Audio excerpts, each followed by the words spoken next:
Guys, what's going on? Coach Colin here. I am sitting down with Polarity right now. I'm telling you guys, this is such an unexpected episode. I thought we were just going to talk about UFOs, and we did. We talked about UFOs. We talked about demons a little bit. We talked about people summoning UFOs with their minds, but then we also spoke about Stanley Kubrick. We also spoke about MK Ultra.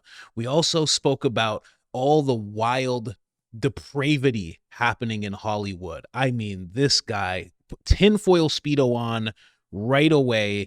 This is a great episode. Again, 2 hours of just us going deep, deep, deep into the waters. I mean, I'm just so happy that we did this episode. I think you guys are really, really going to like it. So check it out. Okay, got everything good. There we go. Recording has started. Ladies and gentlemen, here with Polarity. Man, like I just said to you off camera, people in the comment section have been saying you should check this guy out. Some of the few fans that I talked to via DMs have been saying, this guy is great. You should check him out. You guys are on the same wavelength with a lot of things, especially like the UFO stuff. And then I figured I'd just reach out, and here we are. Yeah, awesome, man. I appreciate you reaching out, and shout out to those guys who were in your DMs mentioning my name. That's very flattering. Awesome to hear. And yeah, I'm excited to connect and have a fun conversation. Yeah, man. I've just been, for me, I shifted. You know, I've s- I was into like politics pretty heavy, and it just gets a little like you need a break from like the culture war stuff. And Yeah, I was just going hard for like 2 years, and I'm like, the stuff I talk about, like once I'm off camera and I go like to my wife who's like in the other room, we just start talking about UFOs. We just start talking about UFOs and secret societies and all this different stuff. So I was like, I should just be doing that because I talk about it all the time anyway. And then I just started making those videos, and I just slowly started shifting towards that. And luckily for me, the audience loved it. Everybody's like, we love these videos. So I was like, fantastic. Like I'm not gonna starve doing this type of stuff. yeah, for sure, man. I think politics and things like that, it can be super exhausting, especially because I think they're just like divisive by their nature. You know, when you have like a two-party system, it's like by its very essence, you're already divided just by how the structure works. So it's yeah, it seems just like a failing system that is not really going to get to any resolution. Yeah, it's one of those things where it's like a seesaw kind of, Yeah, for so sure. it's just like you just got to keep running back and forth, and sometimes things go too far left, and then it's like you gotta, in order to like a seesaw analogy, in order for things to correct, you have to go too far right, and then it starts to tilt the other way, and then you got, and it's Yeah, like it's a never never ends. ending thing, right? So it's Yeah, it's rough, whatever. But for sure. you, man, you're picking up steam. When I first heard about you, I feel like you were at 40,000 subscribers, and now you're like at 78. You're probably gonna hit 100 probably by the end of next month, I would think. Oh, well, yeah, who knows, man. It has the last like 2 months have been pretty crazy. I did a video on Billy Corgan's shapeshifter story. I'm not sure if you've seen it, but it went over 1 million. And that one really sort of like pushed my channel into the algorithm, I think. And it's just gone crazy over the last couple of months. So yeah, who knows? If it keeps going at this rate, who knows? Yeah, as long as you stay consistent. I say it all the time For to sure. people who like want to start and stuff. It's like as long as you stay consistent, it'll just build up, and there'll always be like peaks and valleys. But yeah, I think you're going steady. I see what you're doing. I like it a lot. There's some things I'm also learning from you. I like that studio setup you got. I'm thinking of setting up Thank you. something like that myself. I like the color and everything, so we'll For see. sure. But yeah, you're gonna Thanks, hit man. that for sure. And then you get one of those buttons. I have one of those buttons, but I don't know where it is. I Oh, know. like the silver plaque thing? Yeah. You get the little Hell plaque. yeah. They send it Yeah, that's off the to you. goal. Yeah, then you get it, and then you don't know where to put it. Put it behind you Yeah, somewhere. definitely. Definitely. Hang it up on the wall for sure. Yeah, man. But yeah, let's get into it, man. How did you? I was looking into your videos. I went all the way to the first video, and you've kind of correct me if I'm wrong. You're like a VX. You're like a graphics guy. Yeah, so I studied at university and worked as a visual effects artist. Yeah. Didn't work for very long as a visual effects artist, although the one movie that I did contribute to is Mortal Kombat 2. So that should be coming out at the end of this month, and you should see my name in the credits. So I worked on that movie as a paint and roto artist. And while I was sort of working in that industry, I was doing a little bit of content on the side. I sort of started with TikTok, then started doing YouTube. And, it was really stretching me to get out like one 45-minute video per week. Mm. Um, so, all my spare time on the bus home from work, I was like writing down video ideas and whatever. And they started to get some pretty positive feedback, more positive than I thought. I think like anybody, you're a little bit like nervous and hesitant about your first few videos. You don't know how people are going to receive you, Yeah. especially when you're talking about like UFOs and aliens and shit like that. Yeah. And yeah, they got some pretty like positive comments, and I guess that just gave me like a bit of inspiration to keep pushing on. And then suddenly, just before Christmas, a whole bunch of people in the company I was working for got cut off and made redundant. So that was kind of like a shock. But at that time, I was already having thoughts like, man, I wonder how far I could take the YouTube channel if I had more time. Yeah. And it was just like a bit of a synchronicity, I guess. And yeah, I just went home and was like, all right, I got a little bit of savings, could maybe last me a couple of months. I'm just gonna go all in on this and see where it takes us. And yeah, here we are. Man, that's amazing. I love to hear that because, that's all you got to do, man. Like if you have, I know it's hard to just for people to just have it, but if you have like 4 months of savings, you just have to kind of work it so you have that next month by the end of the 4 months. You know, Yes. like Yes. if you can, you can just keep on going like that. If you have the dedication, right? Like a lot of people don't have it, but yeah, man, I'm glad you took the chance. I had to take a Thank chance you. like that myself. I was just doing Uber Eats, so I had a little more time than you did. You were actually working a legit job. I was just doing Uber Eats, so I could just stop whenever. Yeah. Um, but yeah, that's amazing. Mortal Kombat 2. I didn't realize something that Yeah. big. Yeah, dude. Yeah, it was quite a big company. Like I said, I only worked on that movie because I wasn't there for very long. But the company itself had worked on like Game of Thrones, Harry Potter, um, lots of big, a lot of the Marvel movies. But the way that it works is like a company will outsource their work to a whole bunch of different companies, and that way they all come back a lot faster rather than giving a whole movie to one company. So, when I say like, oh, we worked on this movie, so did a lot of other companies, but we did get a little hand on it. Yeah, yeah, yeah. I know how it works. I've worked in before I was doing Uber Eats. I was working in film and television. I'm a part of the Oh, nice. Directors Guild, and also a part of the Studio Workers Union IATSE.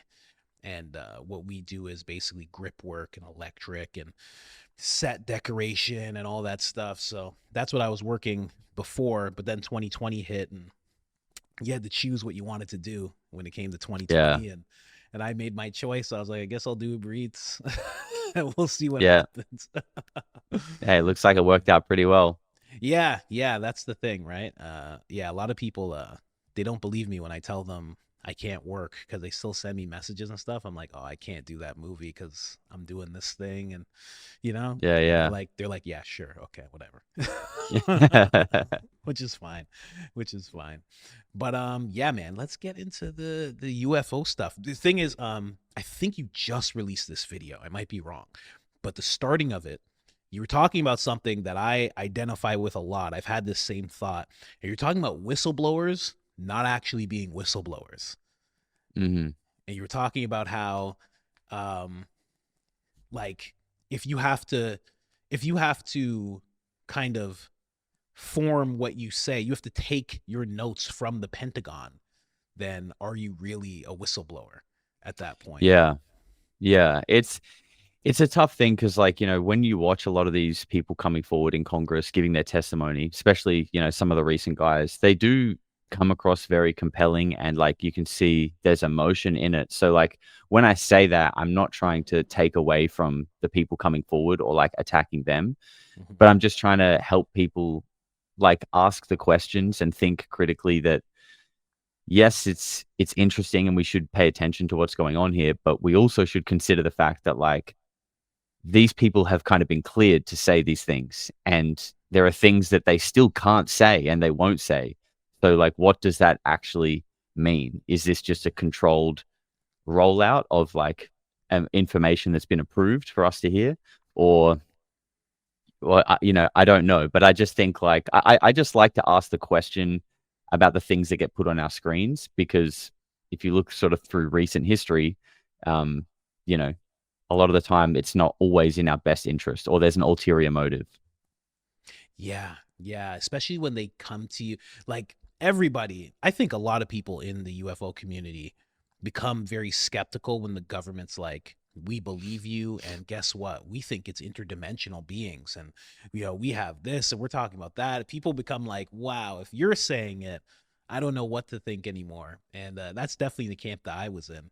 As soon as they started talking about it a lot, but at the same time, like you said, there are good people out there, right? I know Yeah, politicians aren't the best people. They're not the best sample of people in the world, but there has to be a few good ones. There has to be for a few sure, honest ones, right? So, for sure. I have high hopes when I see Luna and Burleson and Tim Burchett.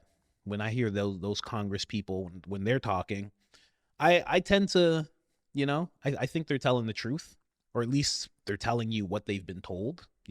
Yeah, I agree. I think that they do come across like good people, but my own personal belief is that like a lot of these people probably grew up with intentions to make a career somewhere in that field, and they've worked their whole life to be there. But I feel like a lot of the times these people get to these positions after years and years of working to get there, and then they kind of realize that they don't actually have the power or influence or abilities to change things the way that they thought they could. They realize that there's actually far higher anonymous kind of power structures in place that if there's something happening that they don't want to happen, it's not going to happen. And, that's that. So I think a lot of those people are kind of like stuck between a rock and a hard place when they get to those places, because they're like, they want to make change. They're publicly in the position to do so, but there's also this sort of like silent dark force that's like stopping it all. That's what seems to be happening. Yeah, yeah, I agree with that 100%. I mean, funny enough, Putin actually said, he was quoted as saying, he goes, the presidents, they come and go, and he's like, what happens with every president is that they want to cause a bunch of change, and then two men in dark suits and briefcases walk in and they tell them exactly how everything's going to go, and then nothing changes. And I was like, wow. I'm like, and he would kind of know that because he kind of used to be in Russia's deep state of things, right? He was KGB. Yeah. So he was the Yeah. guy on that side of things being like, you're not doing this, Mr. President. Like, this is how we're going to do this thing, right? So, Yeah. yeah, I think you're onto something there. One thing you touched on in the video, you played a clip. I'd never seen this clip of Stephen Greer talking Hmm. about he said in 1991 somebody came to him and said that he couldn't tell the complete truth, something along Yeah. those lines. It was like a CIA guy or something like that.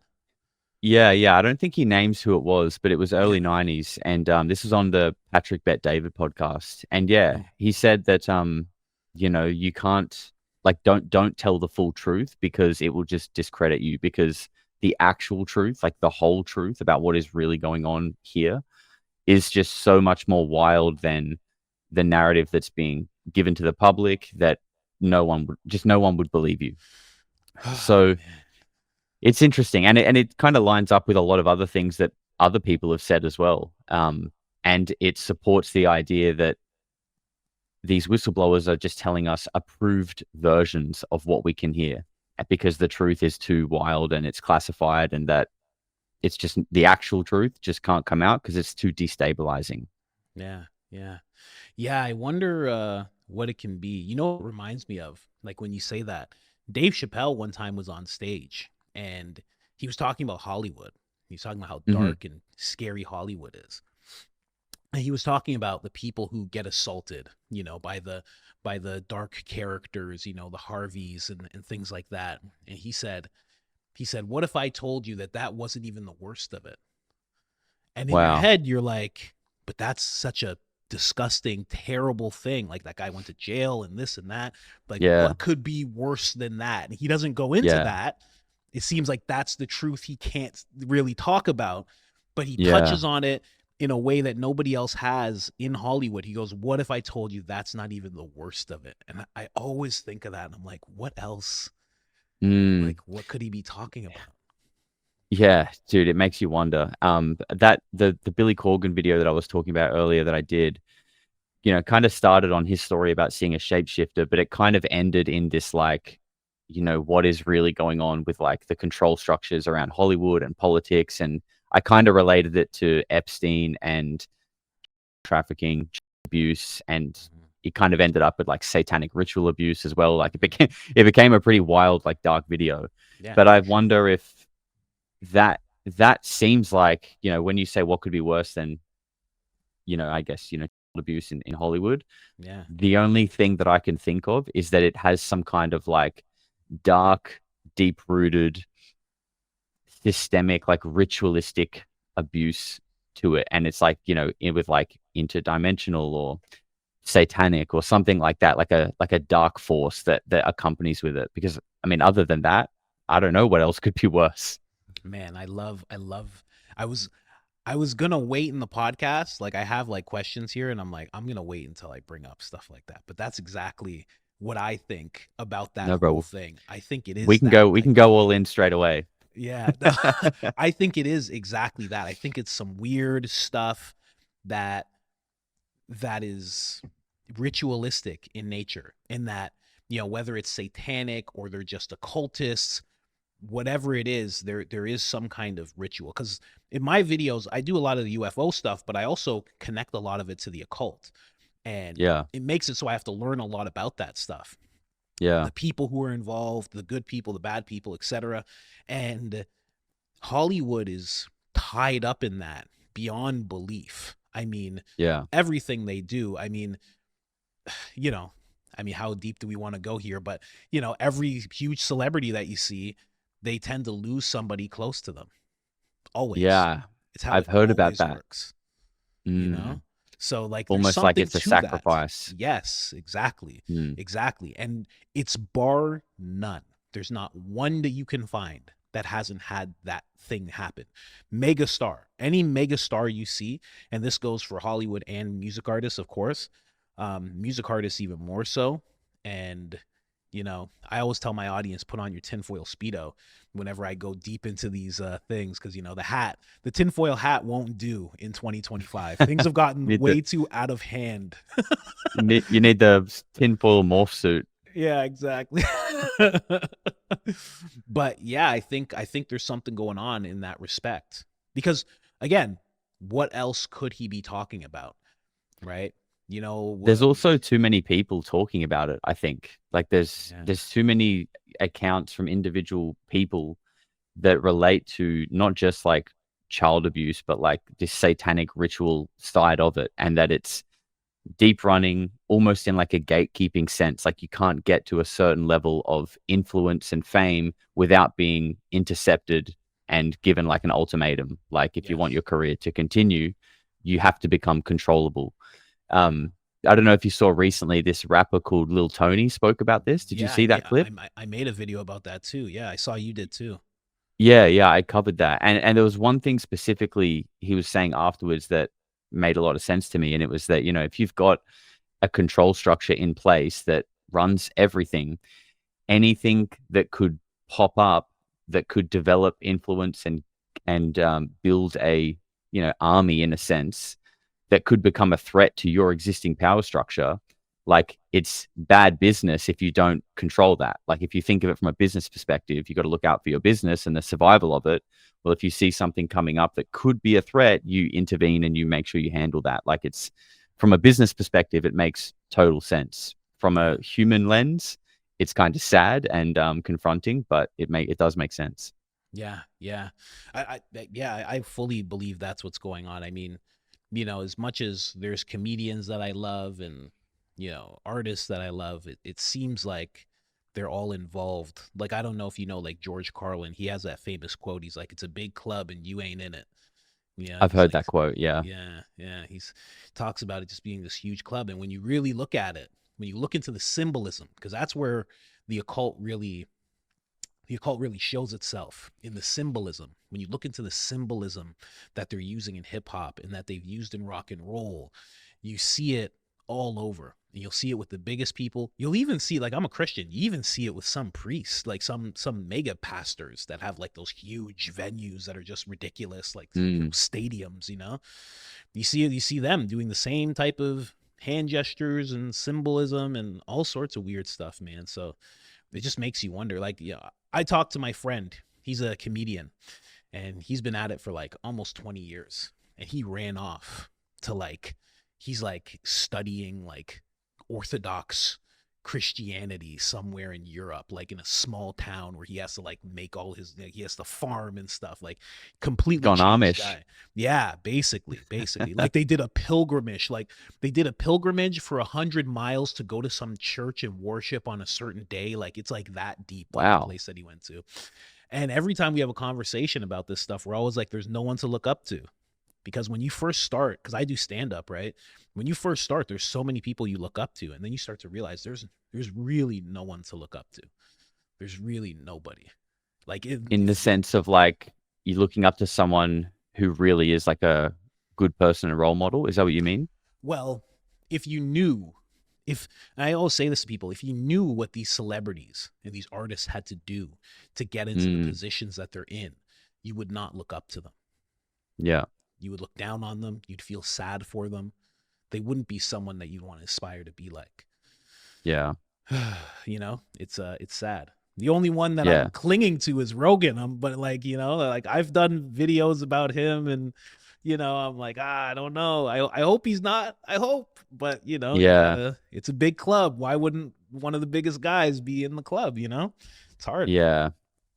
Yeah. And or even like, I wonder like if these guys they're maybe not in the club, but Mm, they maybe like toe the line because you yeah, kind of probably don't have a choice, right? yeah, yeah. I know what you mean. I think of something similar, like toe the line. That's definitely a thing where it's like, you know about the doorway to get into that door that you can walk through, but you don't quite walk in it, but you don't really uh you don't disparage the people that do, kind of thing. You're not pushing Yeah. against the narrative too hard. I also think there's an aspect of it where you can be a part of something and not know you're a part of it. I think there Yeah, is I that agree. aspect as well, where you don't Yeah. really know that you're included in this thing, and you're kind of being like there's an invisible Sherpa taking you up the mountain, and you don't realize Yes. it. Yeah. And I think even like maybe Mel Gibson is a classic example of someone who Mm, realized they were in something while they were in it.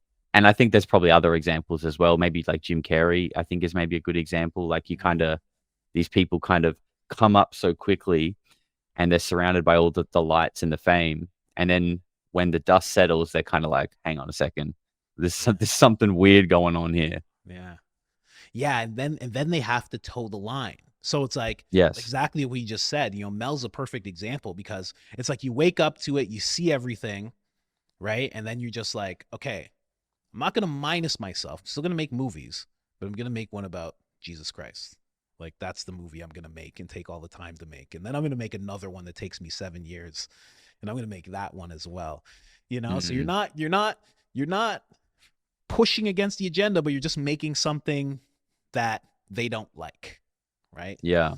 And that's Yeah. the products that you're putting out. So I Mm, don't know, man. I don't know. It's a sad thing to think about. I can't believe we got to yeah. this point already. It it's interesting as well. Like you say it's sad, and it is, and like the symbolism stuff. The symbolism is something that I've always been a little bit hesitant to Yeah. really buy into, but like I do agree with you. It does seem to be present. Like the more I've spent looking into it, the more time, the more I'm like, man, this really does seem kind of undeniable.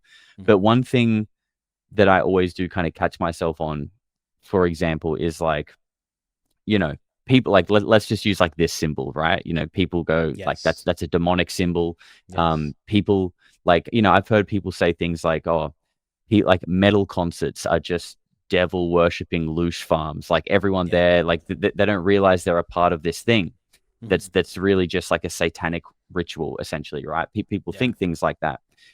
But I think, if you're there doing that and just having a good time and just are genuinely loving the music and you're just throwing this up to say, yeah, rock on, you know what I mean? Yeah. Yeah. Because that is real too. Like people do go there without that intention. So is it on that person unintentionally being a part of something, or is it on the person who's viewing that person and deciding what their intent is? Like, I think so much of it comes from our own individual perspective and how we choose to perceive things. And like, that all makes it very complicated. But I Mhm. just think that's important to remember as well. Like, we have a choice on how we perceive things, and that kind of becomes the way we see it. Well, that is actually true. That's very true, actually. And I do agree with that because, in what you're saying, that is the person that, like, the person you're talking about, the avatar is the person who thinks they see it everywhere, kind of thing. Yeah. And it's like that's on them, kind of thing. But Yes. also somebody's gonna screenshot you doing that, and that's it. And when you get famous, that is going to be the indicator that you are controlled. I'm a Illuminati. I'm That's Illuminati. it. Confirmed. Done. um, but there is, when it comes to these circles, there is something called it's called karmic. It's a karmic law of consent. So what they need from us with all these world events and all the craziness that you see going on in the world, they need our consent in order to do these things. So Mm, when you're at, let's just say you're at a ritual, and we're talking about a concert, but you're at a ritual, you are still, if you're throwing up the signs and you are engaging in singing the song that is a verse that maybe has subliminals in it, you're still engaged in the ritual, right? Like, take away mm. the aspect of a concert and just let's make it a real ritual. It's eyes wide shut. The guys all have hoods on, and you walk up because you're like, I genuinely love the Red Hoods and I love a nice fire. And I see you guys are burning this calf, and I just think all this is great. So just give me whatever I have to recite. I'm just enjoying the time here. You'd still be Yeah. participating in that ritual, you know? Yeah. Yeah. Yeah. I hear you, man. Right? And then the For person who's sure. like outside of it filming you, watching you, like that is on them to perceive it. However, they are going to look at you like you are one of those people. But in your Yes. mind, you're like, no, no, I'm just enjoying. Like, this is just a good time Yeah. for me. And they're just like, no, I can't tell any of you apart. You're all wearing these red hoods and you all have the weird eyes wide shut mask on. So I don't know Yeah. who's who, you know? Yeah. You're exactly right. And I think that's why I think that's just the layer of complexity to all of this. And, Yeah. perspective is everything. And yeah, it's complicated for sure. Yeah. One thing with when it comes to symbolism, I talked to I don't know if you ever heard of Eddie Bravo. Um Yes. he's like Joe Rogan's good guy. He's like a jujitsu master. But Hmm. I did an interview with him. I was on his podcast and he was talking about hand symbols and why he doesn't like it anymore because he's like, and in terms of people, like I've met the guy. I don't think he's a part of anything. Some people think like, oh, anybody around Rogan is wrapped up in it. Rogan's wrapped up in it. I've met the guy. I've talked to the guy, seen the people around the guy. He is definitely not a part of anything. But while he was on, I think it was Joe Rogan's podcast, he did one of those hand symbols, but he did it just like he wasn't even intentionally doing it. He was just talking and he just did a thing and pointed and had a pinky up and someone froze that and they accused him. And he said ever since that moment, he was like, okay, I look at these hand symbols a little differently now. He's like, because that person was that person that you're talking about. They were just Mm. like, I see the symbol, he's doing it, he's one of them. Done. And they just made the decision and made the video and talked a bunch of smack about him. So that for him changed his mindset on it. So, and I definitely agree with that. You gotta take it with a grain of salt. I kind of I watch for the hand symbols, but more so I watch for other symbols like sigils and the basic outlandish ones, things that are shaped like the Baphomet head, the goat's head, and stuff like that. I Yeah. so- I look for things like that are a little deeper. When I was younger, it was just the hand symbols because that's all I knew. But as I started studying more and more, I started learning to see it in different areas. Yeah. I think you know, like anything, there's like over sensationalized versions of it and people perhaps just getting carried away with it. And I think one big example of that is like quite often when people are speaking, like they put their hands like this, but like Mm. this is you know, what is it? Mudra, I is it bet called? it's a Hindu mudra. I believe it's Hindu. Yeah, it's a mudra, and it's basically just about like an energetic flow and like allowing energy to flow through your fingertips and circulate through your body. And like different versions of them are meant to have like, you know, improved focus and clarity in your speech. And that's why a lot of them do that when they're having interviews because it's meant to help with like, you know, aligning your thoughts and being able to verbalize them, like articulate well, essentially. So when I see people going like, "Oh, he's Illuminati, he's doing the thing," it's kind of like I don't know if it's like there is potentially something there, but not in every case. And you know, it's you could even say like the UFO problem. There's a lot of interesting videos on the internet that might be something, but there's also for every one of those, Yeah. there's like 1,000 people that are like, look at this UFO," and it's like it's a plane or something. You know what I mean? Yeah. Clearly a plane. It says Southwest on the side of it, you know. But yeah, no, you're 100% right. It is quite like that. I mean, there's a lot of people like even with that whole thing, like I know about that. Like I used to look into Buddhism and stuff like that before I was a Christian, and there's like that and there's that and there's a bunch of Yeah. different ones that you do for different reasons. One is power, energy. There's different things that you do. It just all it depends who's doing it. It's an odd thing. It's an odd thing, but it is also you're taught when you're media trained. So this is also a thing. If you see someone doing it, you know they're kind of media trained because the power Hmm. stance. Instead of just having your hands like this, they say put your hands like this. It's power. You look powerful. It looks like Mm, your hands know what they're doing. You're doing a proper thing with your hands instead of just being yeah. like all over the place, like kind of just like this or something, you Kind of know? awkward. Yeah. Yeah, exactly, exactly. So there's definitely levels to it. So yeah, it's hard to tell with some things. Some things are just like I don't know if you saw like Sam Smith when he was doing his thing, when he was like dressed up like Satan. He had the No. top hat on. Oh, you didn't see this? Oh man, he was No. like I could barely even show it. He was surrounded by people who were dressed like demons. They're like all red spandex, and he had a top hat on with horns, and he had a Wow. tail, and he was like half naked, you know, and he was just like that's just like okay, like fine, I see Yeah. what you're doing there.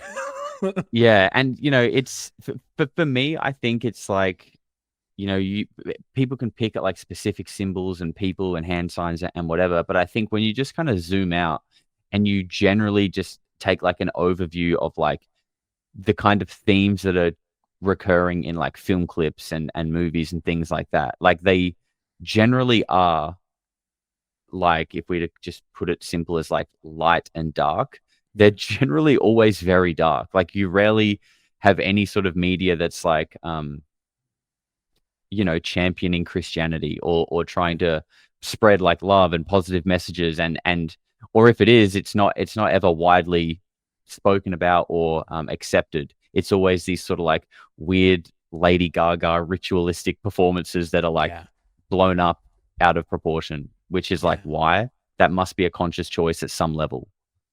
At some level, even if it's not them directly, it has to be a director or a director of Yes. photography. There is somebody who is making these choices stylistically. There's someone like with Lady Gaga that's setting up that weird video that she just did with like just all sorts of weird imagery. Somebody's making those choices, right? Somebody's Mm, positioning all the celebrities to cover one eye. Somebody is telling them all to do this. So it's like, you know, so it's like again, it goes back to that whole thing. It's like you're a part of something you don't even know. You're yes. contributing to the ritual of things, and you don't even know that you're doing it. Right? You Yeah. think you're just having a good time, and you know, getting freaky. You know, you think you're just dipping yourself in baby oil for fun, but there's actually a ritual attached to it. You know? Yeah. Yeah. Yeah. And Yeah. like you look back and there's so many people who have sort of come out and said it over time without directly saying it. Mhm. I think another one, a big one, is Jim Carrey. You know, when he, I Yeah. mean, I've done, I feel like I've done enough hand symbols on this show already, but you know, he put his hands up and he Yeah. stuck his tongue out The between his hands, and Illuminati. yeah, yeah. And Yeah. he was sort of going like, come on, like, you know, you're going to pretend like you don't know what this is. And Yeah. then like you've got the audience laugh track to kind of like just dull the intensity of the situation. Yeah. But yeah, so many people have come out and said it, and it's like, at what point are people going to be like, why do so many child celebrities end up off the rails and on drugs? Like, why do so many celebrities speak out against X, Y, and Z? You know, Yeah. are they all just independently going crazy in the same way, or is there maybe something to what they're saying? Yeah, going back to Dave Chappelle, I mean, he said, like, I remember when he first went to Africa, he was going through his whole thing. He came back and did his first interview with James Lipton in inside the actor studio, and one thing that he said to James Lipton, he goes, why do people think I went crazy? He goes, because James Lipton interviews all the big stars. Like back in the day when he was alive, inside the actor studio was it was like the first real podcast, huge. It was like Joe Rogan, like just interviewing all these huge stars. And he goes, no weak people sit down with you. He goes, there's no weak people in this industry. He's like, so you think we're just going crazy just because? He's like, we're strong people. He's like, we rise to the top of our field. He's like, there's no weak people here. He's like, and then you see me doing this, and you see he mentioned Martin Lawrence, who is, I don't know if you know, he's in Bad Boys. He's an actor, comedian. He was like at Yeah. the top of the top at one point, and he goes, there's a reason why Martin Lawrence is running around on the highway half naked with a gun, screaming that they're trying to kill me. He goes, like, there's something weird going on. He goes, and Yeah. maybe it's not just the fact that we're just going nuts. He's like, maybe there's something pushing us to get nuts like this, right? Mm. It makes you think again. It makes you think like, what is he talking about exactly? You know? I, if I had to hazard a guess, I think the extent of like MK Ultra and like literal mind control programs isn't really talked about enough. You know, we know like the Germans and the Nazis were doing that kind of stuff pre World War II, and a lot of those guys came to America and Australia too. By the way, like everyone knows about Paperclip, but there is a similar operation that came to Australia called Operation Matchbox. And yeah, you know, the idea that people just think that these people would have just stopped studying this stuff, when what we're talking about is the most like potent weapon in the world, you know, being able to manipulate someone's perception and control their mind. Like, there's nothing more powerful than that. And when we're talking about nations that value weapons so highly that their highest investment is their military, the offensive side of their military, there's just no way that they just decided to pack up their mind control program. Yeah, It doesn't yeah. make sense. So now that I know you're cool, that's exactly what's going on. Now I know. I didn't know how deep we can go. Yes, that is exactly what's going on. I didn't know about Australia, but definitely, I've said this before on the podcast, so sorry for anyone that's heard it, but it's like this thing used to be huge. It used to be a supercomputer. It used to be gigantic. It was Mm, nuts. Every single piece of technology has just gotten smaller, more compact, and way stronger. yeah. Why wouldn't they continue to do that type of stuff and just, like think about you're talking about MK. Like imagine the iPhone 17 of MK. Like what do they have the capability of doing now, right? They Yeah. probably have a lot of it's probably really easy by now, right? Yeah. And they still have people who glitch out, but yeah, why would they stop it? Why would they ever stop? Why would they really stop remote viewing? Like they let us know that they did, and they're like, yeah, remote viewing's done. We stopped it here. Just 30 years of research. We didn't find anything. Don't worry about it. It's just I don't think it stopped. I think it just got better, you know? Yeah, Like it makes no sense. Or it probably got to a point where it's so far developed now that that finally admitting to like the crude, rudimentary original versions of like MK Ultra and, you know, remote viewing, that version of that, let's call it a technology, is probably so outdated now to where they're at, that it's like finally giving a monkey a screwdriver because you've got a cordless high voltage drill Yeah. now. And it's like, yeah, dude, you can have a screwdriver. You're never going to keep up with me. You know what I mean? Never going to keep up, and you'll never be able, like in that analogy, you won't even, this is what I have is now unrecognizable to you. You don't Yeah. even understand You what think this is you anymore. think this you think the screwdriver is amazing and impressive. Like you've got no idea what we have. You can't even wrap your head around it. Yeah, yeah. It's crazy that they were doing it in Australia as well. That's nuts because they were doing it in Canada too. Like there's a guy who is the trainer for like all these like at least 20 different celebrities, and Kanye was one of them. And he is Canadian, and his dad was doing this type of mind stuff back in the day, and now his son is a trainer to all these celebrities, and he's the same guy who told Kanye West that he would put him in La La Land if he kept getting out of line. Like there was a guy who told Kanye, like, listen, Really? When was yeah, that? oh man, this is like, his name is Haley. No, I can't remember how to spell his name, but I'll find it for you. But he Kanye released the text messages between him and this guy was like, if he's like, we're either gonna have a conversation where you don't swear, and I don't want to hear what other people have to say, and if we don't have this conversation, I'm gonna put you into La La Land, and visitation with your kids will never be the same. Like he was straight up telling him, I'm gonna get you. I'm gonna get you. And Yeah. when you look into who this guy has been in line with, it's like Brittany Murphy. Um, there's a bunch of other people who passed away, but it's like 5 different celebrities who have passed away that this guy had a hand in. So I can't say he did anything, but it's just Mm. interesting that whoever he's around, when they step out of line, they go away. Just very Yeah. interesting. And then Yeah. Kanye actually shows the text of him saying, I will put you in La La Land. And that goes back to like Dave Chappelle, like, this is the thing that could be worse. Like, imagine Yeah. that. Yeah. Imagine you're like, why do all these Disney kids go nuts? It's like, imagine that's the thing that's actually going on, you know? Yeah. Yeah. So, Yeah, dude. That's crazy. And there's that, I don't dislike Kanye, but it's like I don't listen to his music a whole lot, so I'm not super up yeah. to date like with all of his lore. But I know that, I know the rough idea of what's going on, but the video of like the Kanye looking guy on the park bench, surely you know that video. Yeah, I think I recently saw that, like maybe Dude, 4 days ago or something. dude, that guy looks so much like Kanye West being like if Kanye West was to be like mentally assaulted under mind Yes. control, that is Yes. exactly what he would look like. And Yeah. when you see that and then you hear people talking about like, that's the real Kanye, he's been replaced. Like, it's like, damn, bro. When I see that video, I'm like, maybe he was. You know, That's crazy. it's wild. You know, people don't say that he got replaced for no reason. They say it because he said it. He actually said, if I go away for a long time and I come back, it's not me. He actually said that. Really? Yeah, when he was Really? at the heat of, like, he was releasing text messages. That's the thing about his social media. It's like he releases all this stuff and then just deletes it all. But it was all there. And he said, Mm. if I go away for a long time and then I come back, it's not me. He said that. It's weird.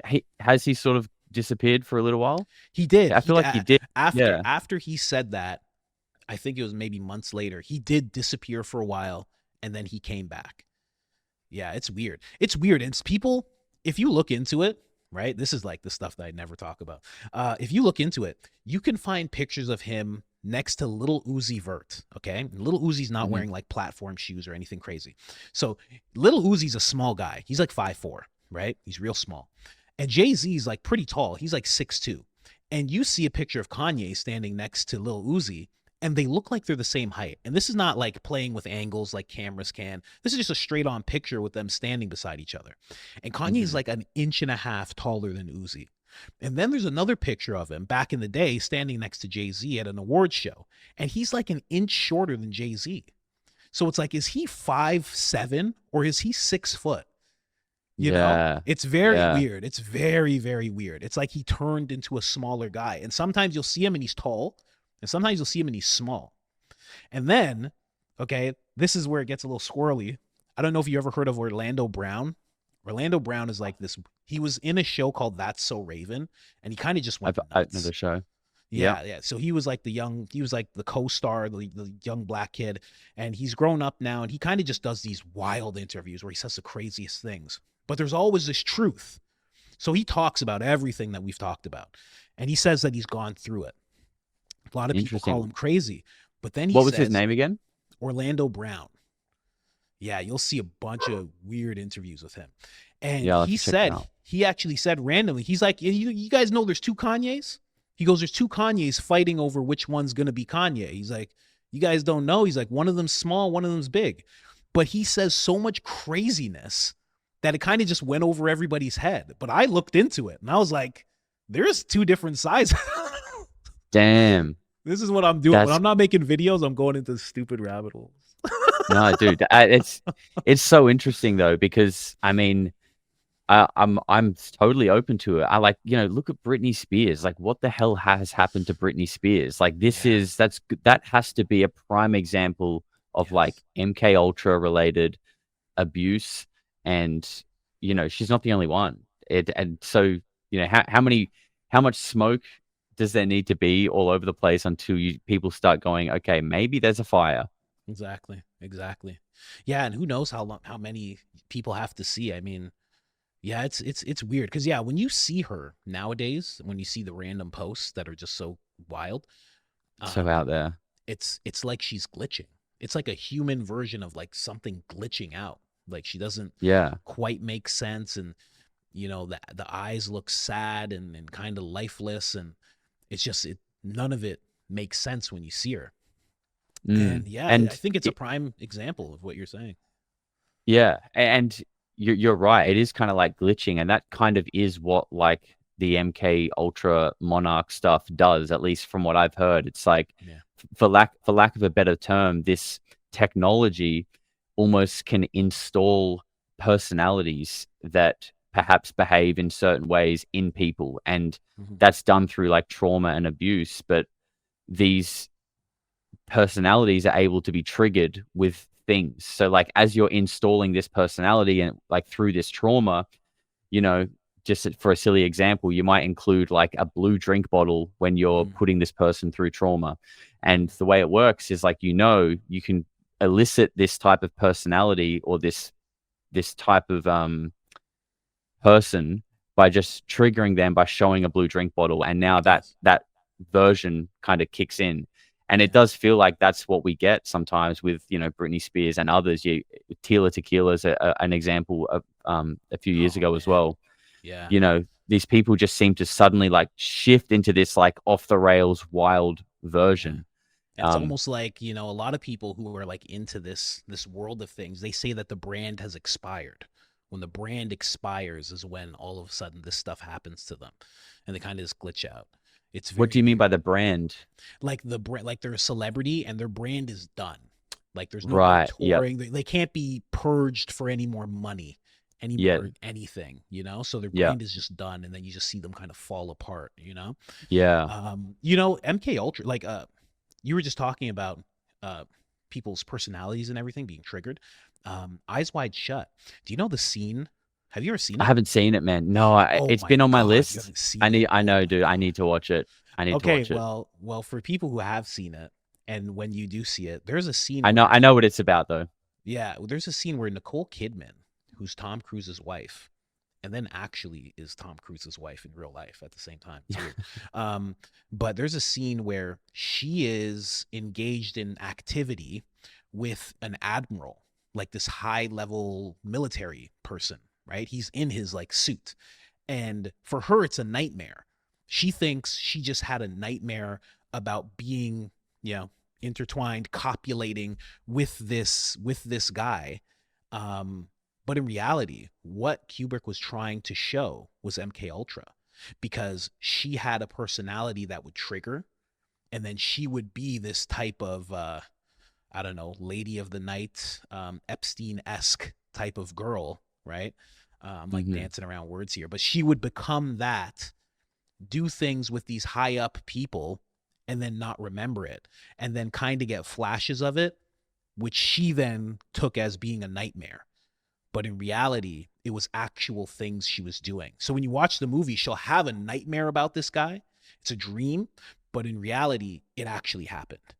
So they're showing you glimpses of everything in that movie. It's Is that like how is that articulated in the movie? Like, do they make it clear that she's having that it's like a mind control thing, or no. Stanley Kubrick does not make it completely clear, especially in that time when the movie was because they released. edited it, right?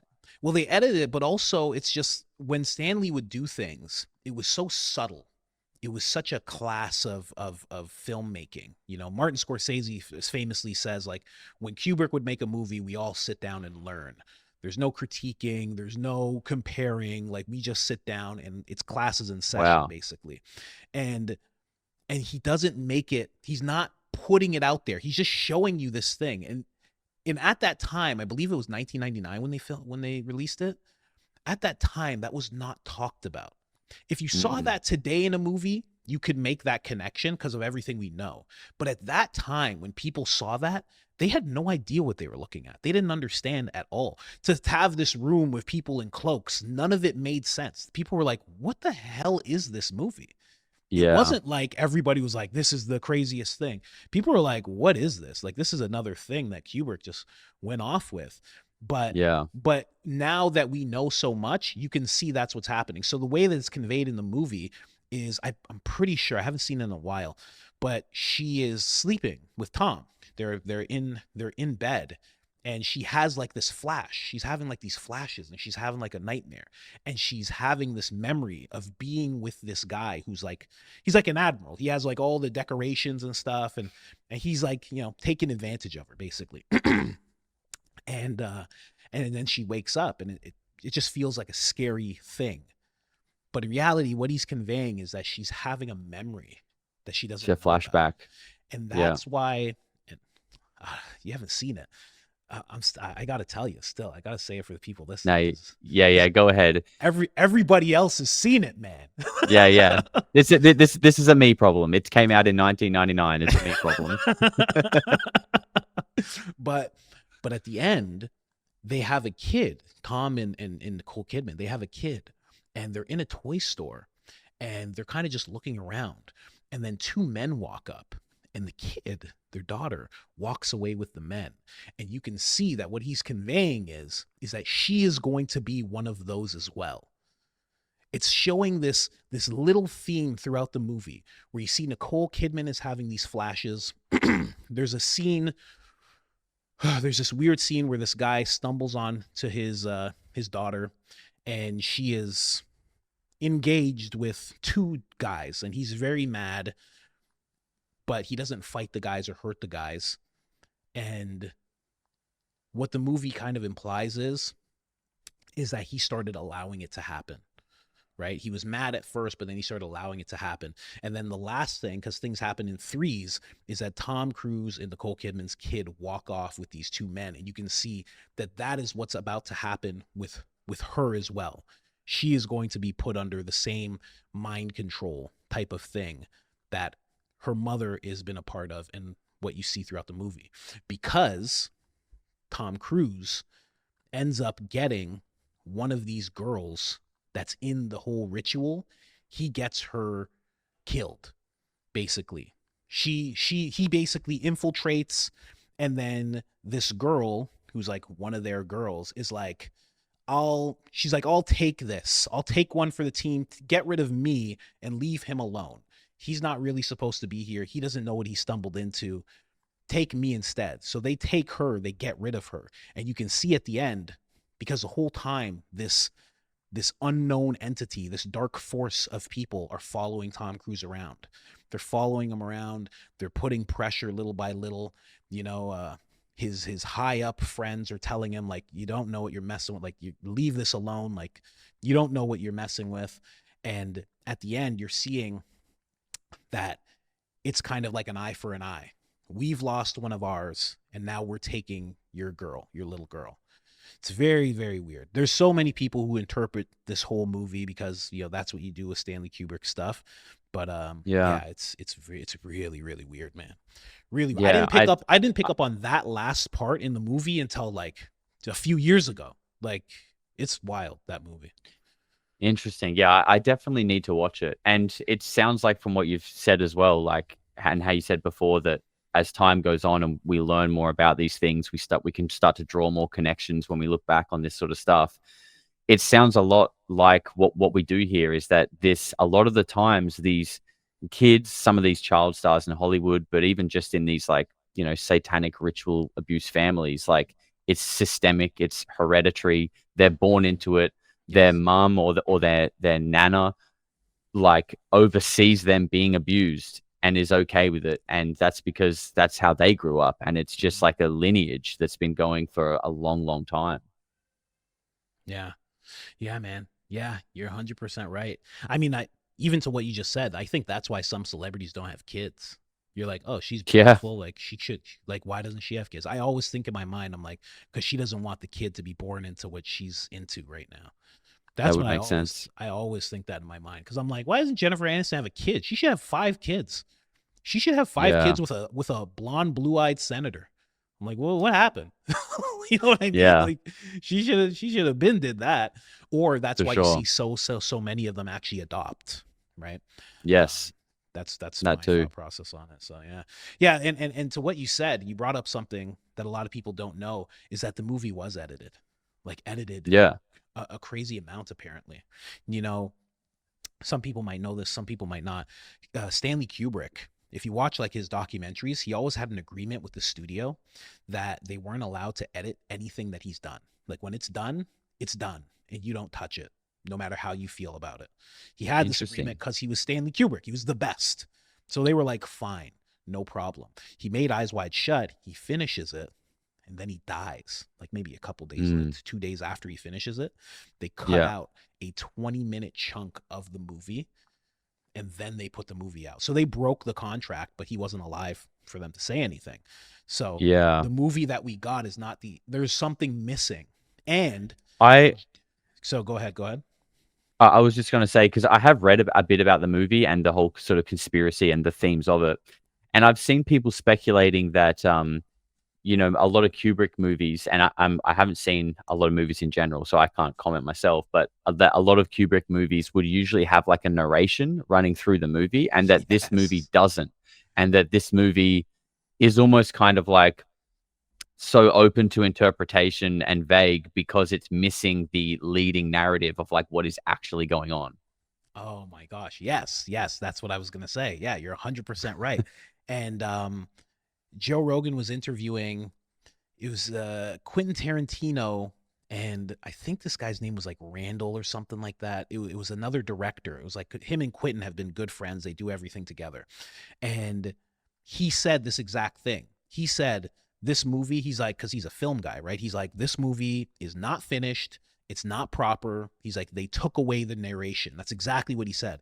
He goes, I can tell by the way this movie's paced and the way it runs, there's supposed to be a narration, and there's Yeah, not. And that's what's missing from it. So you're 100% right. And this director actually wants to take on the task of doing the narration. He wants to kind of remake the movie somehow and actually add the narration in so we can actually see this finished product. So very that would be interesting. cool. Yeah, that would be really cool. And also, there was a clip that I just recently saw. I was going to do a video on it where this guy's talking about trying to meet the editor because he said he met with the cameraman of Eyes Wide Shut, one of the lead camera guys, and they were talking about the movie, and he was like, well, that's not the movie that I shot.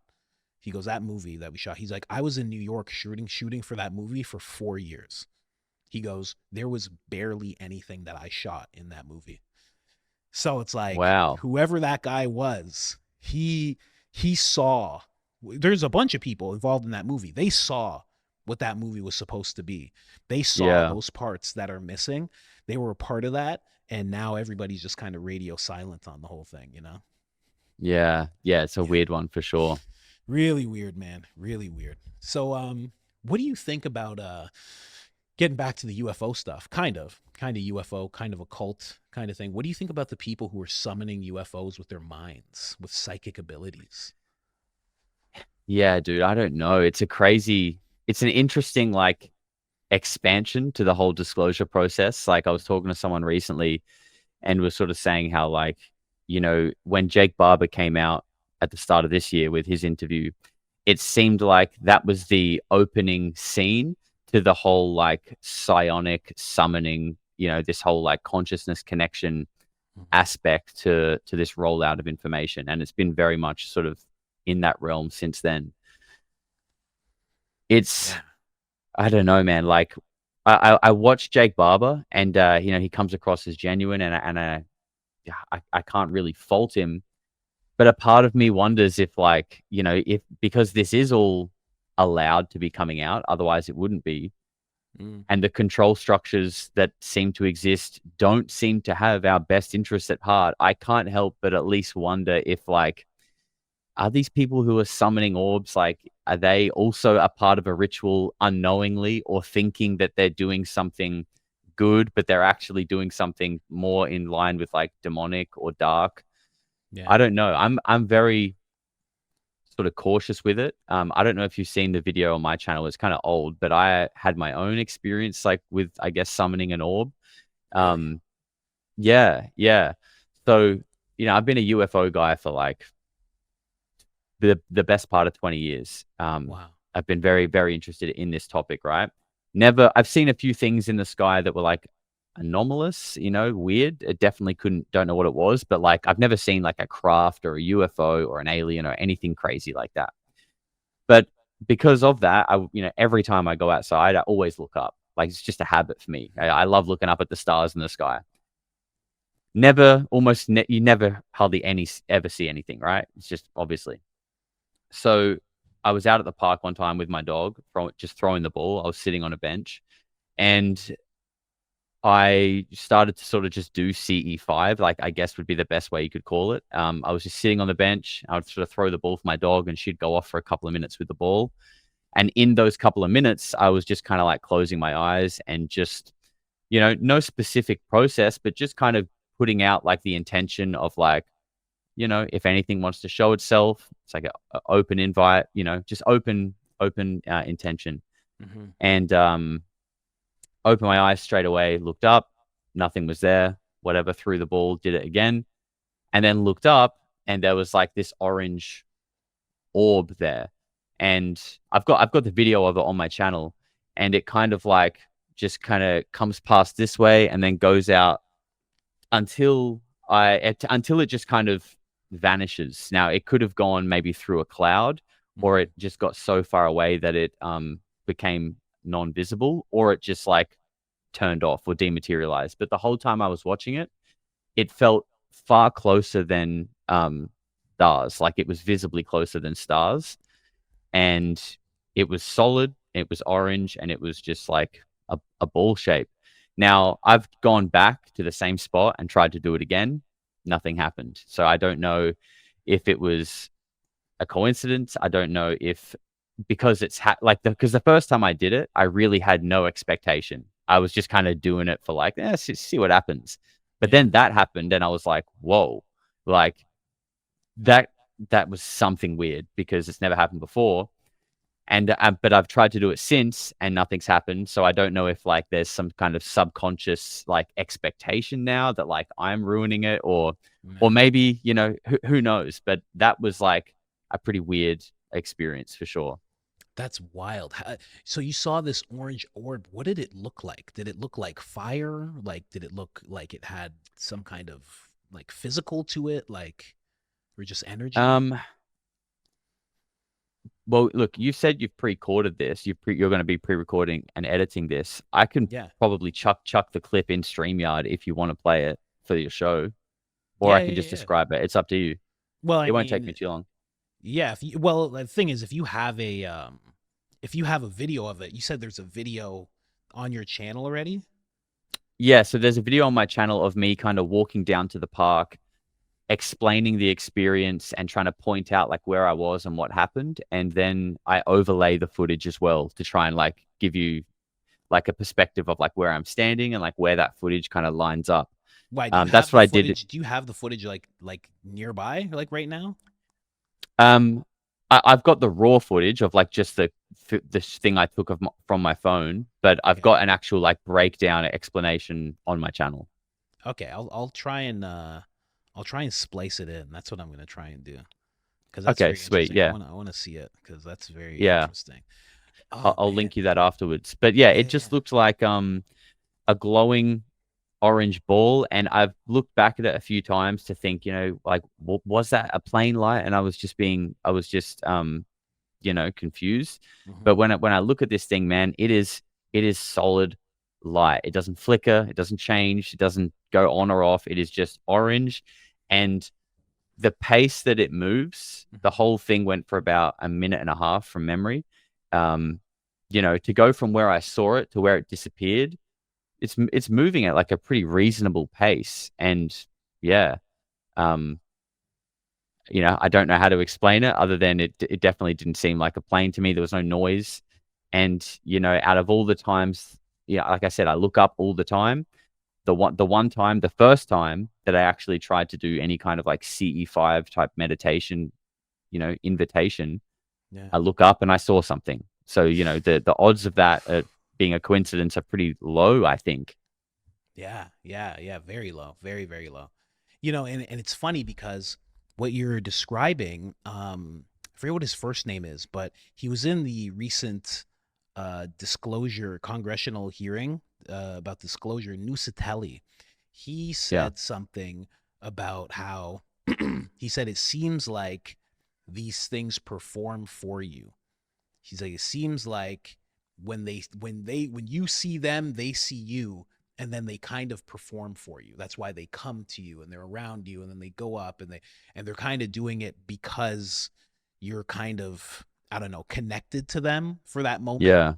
Yeah. And Jake Barber actually said that one of the, I guess you could say, stipulations in order to make this happen is that you have to be, he said this is why kids tend to be really good at it, because you have to be in this space of, I guess I'll just say, flow.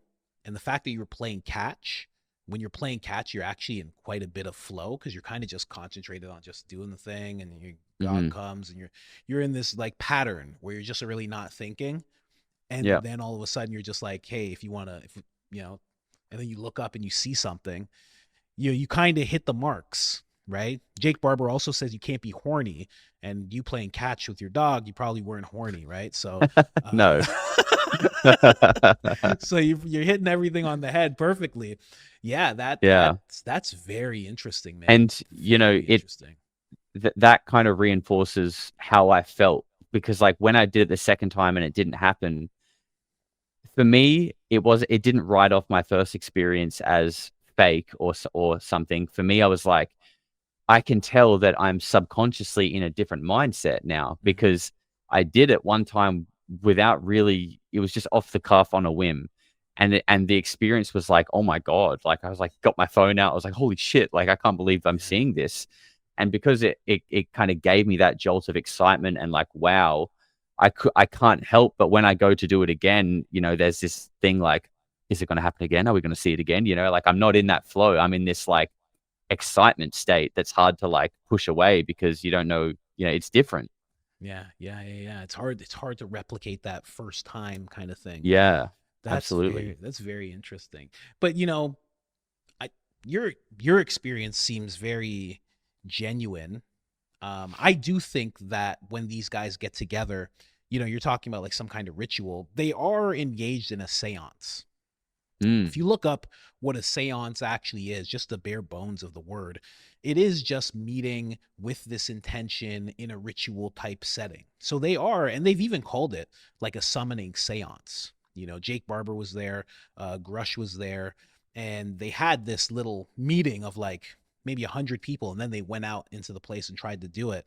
But this is a séance, and the thing is, here's where I start to like ask questions because when I look at the occult, right, and I look at the rituals they do, it's very similar to what they're trying to do when they're all getting together, attracting these orbs or these UAPs or whatever that is.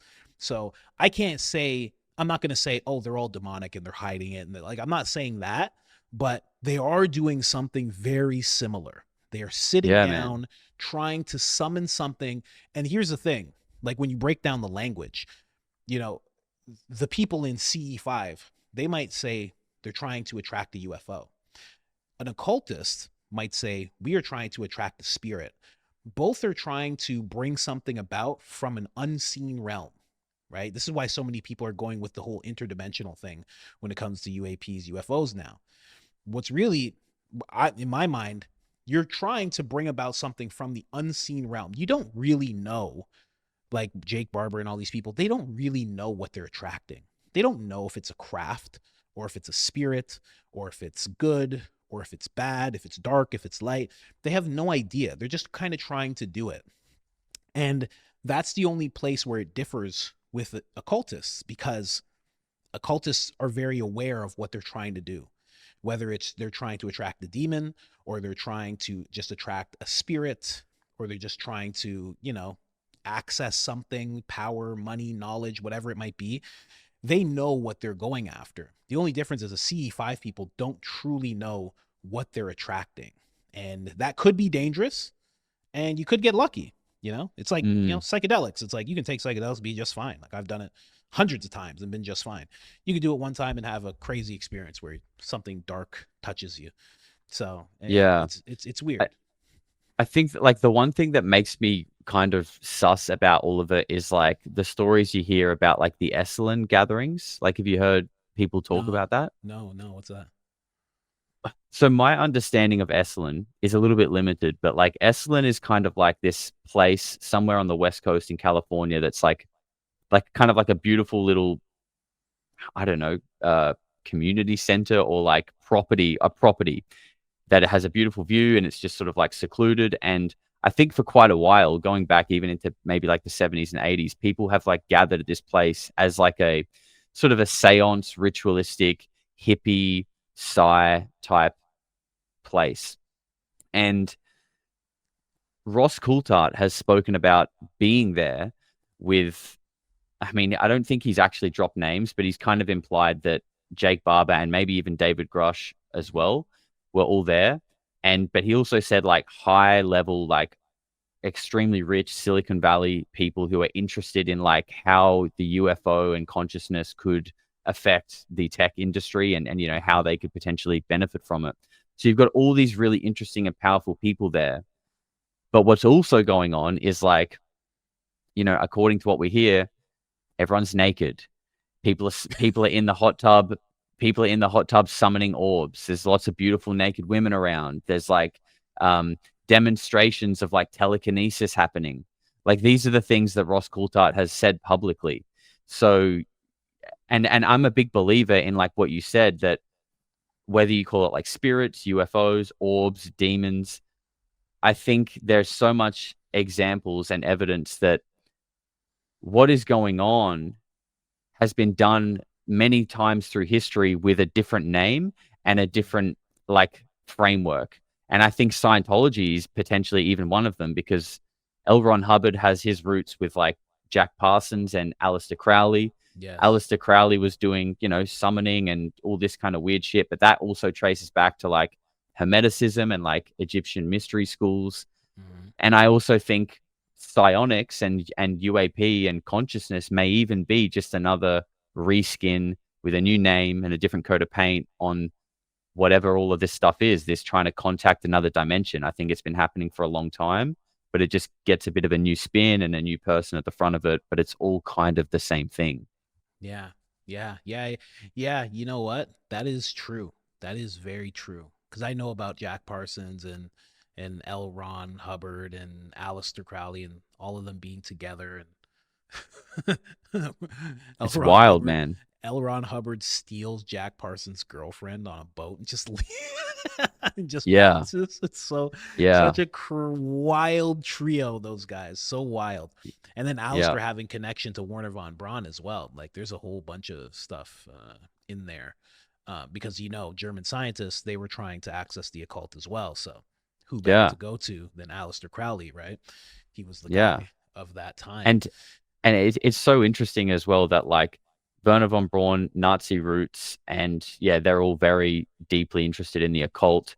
Hermann Oberth, another German rocket scientist, is famously quoted saying we can't take advancements. Sorry, we can't take credit for our advancements here. We've been helped, and we've been helped by the people of other worlds. Um, Russia's the founders of Russia's rocketry program, like early 20th century, um, were saying that they were also communicating with some kind of intelligence that and Jack Parsons is doing the same thing in the desert. So you've got all of these people in rocketry around the world putting like giving credit to some like external intelligence in helping them like gain knowledge Yeah. that's could potentially further humanity. And I just think that's so interesting. It's not really talked about enough. And more recently, Colonel Carl Nell, who I'm sure you know, Yeah.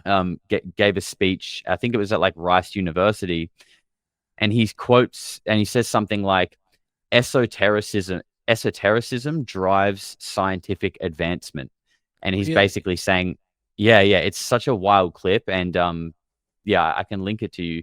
He does a full presentation. He's got a lot of great slideshow presentations, Colonel. But yeah, he has this one section basically saying that like, occult knowledge and let's just call it magic for like less like a lack of a better term, Yeah. ritual. This is what drives scientific advancement. And he's basically just saying like this is the reality of it. It's crazy. Wow. Really? That's so interesting. Mm. What was that? Sorry, you said Herman. You said this German scientist. What was his last name? Herman Oberth, Oberth. Oberth. So I think like Werner von Braun is like the most famous one because he's sort of like he created the V2 rocket. But I believe Herman Oberth was more like the originator, like the founder of Germany's sort of rocketry program. And I think he was like a mentor to Werner von Braun. Wow, wow. And you're talking about guys accessing other worlds for advancement. Nikola Tesla is one of the biggest ones. Like that's what he would Yep. talk about all the time. He said he would go into Yep. trances and he would get this information. Download. Yeah, downloads. Exactly. Exactly. Yeah. Yeah, that's very, very interesting. Yeah, so I definitely agree with that. Like they just they've changed the language of things. I've talked about this before. It's like the language used to be angels, demons, things of that nature, happenings, like whatever you want to call it. And at around 1930 to 1940, like Roswell, it pretty much hit Roswell hit, and then the language just completely changed. And then it went to Yeah. UFO, and then it just stayed within that realm, and then it turned to craft and things of that nature. But yeah, I think it's just been given a different name because in reality, those guys are doing seances. And again, don't know what they're summoning, don't know what they're connecting to. You're pretty much telling me they had an eyes wide shut party at this property. They're Yeah. basically you haven't seen the movie, but you expect to see some naked people when you watch Eyes Wide Shut. I can tell you that much.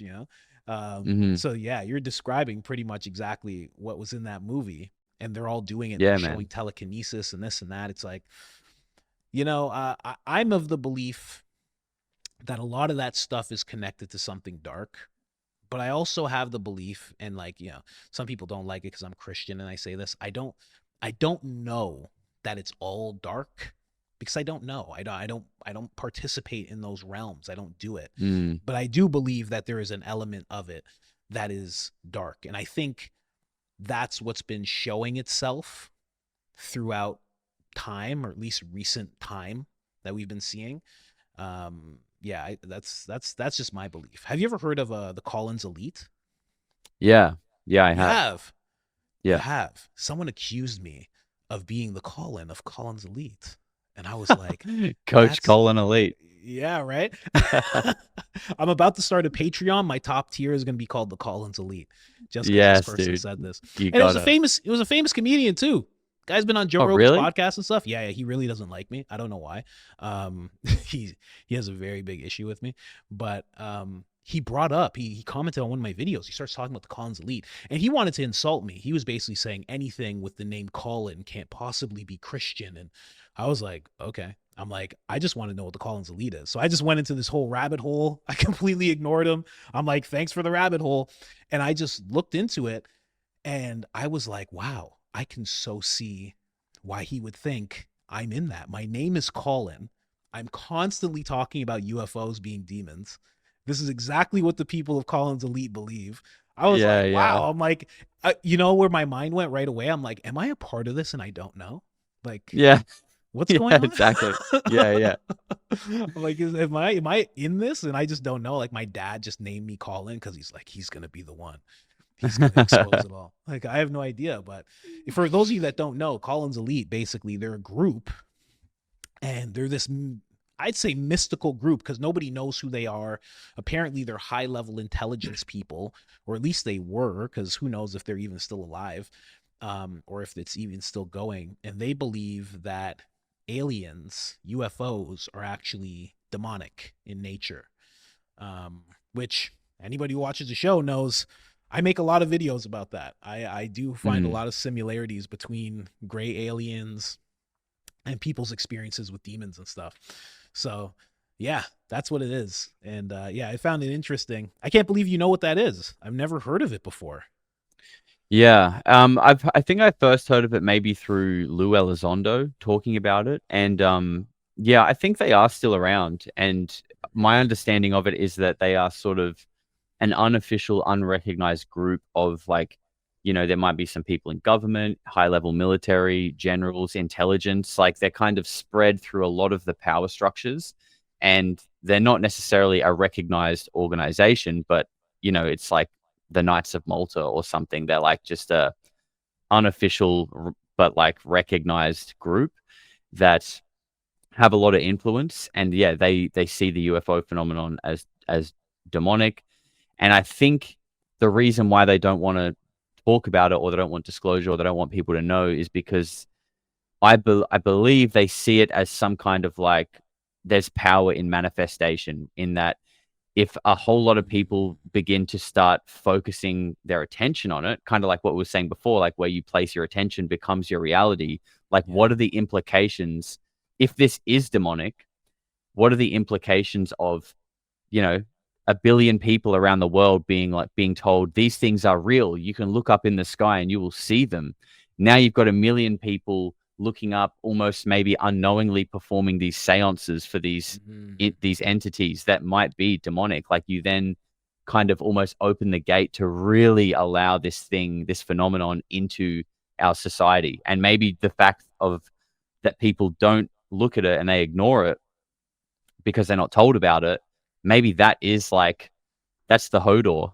That's the Yeah. gate being Yeah. held. You know what I Yeah. mean? Once Yeah. people start Yeah. looking at it, the gate flies open. Wow. Wow. Interesting. Yeah. Yeah. That's rare. Yeah. I get that 100% because what perfectly said, because we don't know how powerful our minds are, subconsciouses, anything. Mm, And if a billion people know about it, because the one thing I do know about demons, and I've heard this from demonologists and all sorts of people, is that they feed on, they demand. Nathaniel Gillis was just on my show. He was saying they demand to be worshipped. So if all of a sudden billions of people know, like that's like a style of worship, even if it's in fear, even if people are mm, fearful of it, there still is that acknowledgement from millions of people, right? I mean, if right now a billion people acknowledged you and they didn't like you, you'd still be like, wow, my YouTube channel just got a billion views. This is yeah, crazy. I'm buying a yeah, house tomorrow, you know? This is nuts. But so yeah, yeah, that makes perfect sense. Yeah, Colin's elite, man. I'm so glad you knew about that. Jeez. I was trying to figure that out. yeah. No, I'm so interested in like, yeah, the power of our minds. And like, because I really do believe we create our reality from our mind, and that we're all I have a lot of weird theories about this, and I kind of use like video game analogies sometimes, but like Yeah. on like massive multiplayer online video games, everyone is kind of loaded into the same physical world, right? But Mm-hmm. often if there's a lot of players trying to play, they're actually on different servers, but they're overlaid on top of each other. So everyone feels like they're kind of sharing the same space, but they're actually on their own individual server. Now, like in that example, you can have, 1,000 people on each server, and they might all be stacked on top of each other, and you've got 5,000 people running around. But in the way I kind of think of it is that like we're all in this world and we're all sharing it, but we're all kind of on our own server mentally, because the way the way I interpret this drink bottle is going to be entirely formed on like my own experiences, my own belief systems, the people I grew up around and what they thought about drink bottles. But Yeah. to someone else on the other side of the world who's had a completely different life and experiences, the way they interpret that drink bottle might be wildly different. Hmm. Neither is really like true or false. It's just like your individual experience here in reality. Um, so that's one of the things that I find really interesting, and I don't think we really know much about. But I think we create our experience from our mind. So we need to be kind of be careful where we place that attention. Yeah. Yeah, I definitely get that. It's interesting because yeah, I kind of have a similar theory, and it kind of stems from game theory, simulation theory, um, and it's like Thomas Campbell. You ever heard? Is it Thomas Campbell? I think it's Thomas Campbell.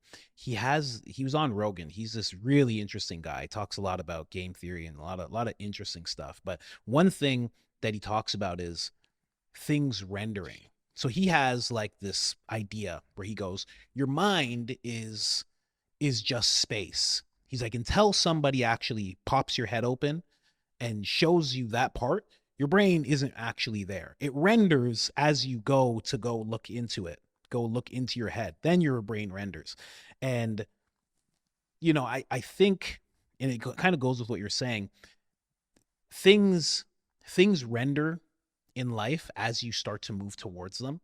Like this conversation didn't exist, but the second that I move towards it and the second that you respond, all of a sudden now it becomes more real until, it's 8:30 and then we sit down together and now the conversation's real.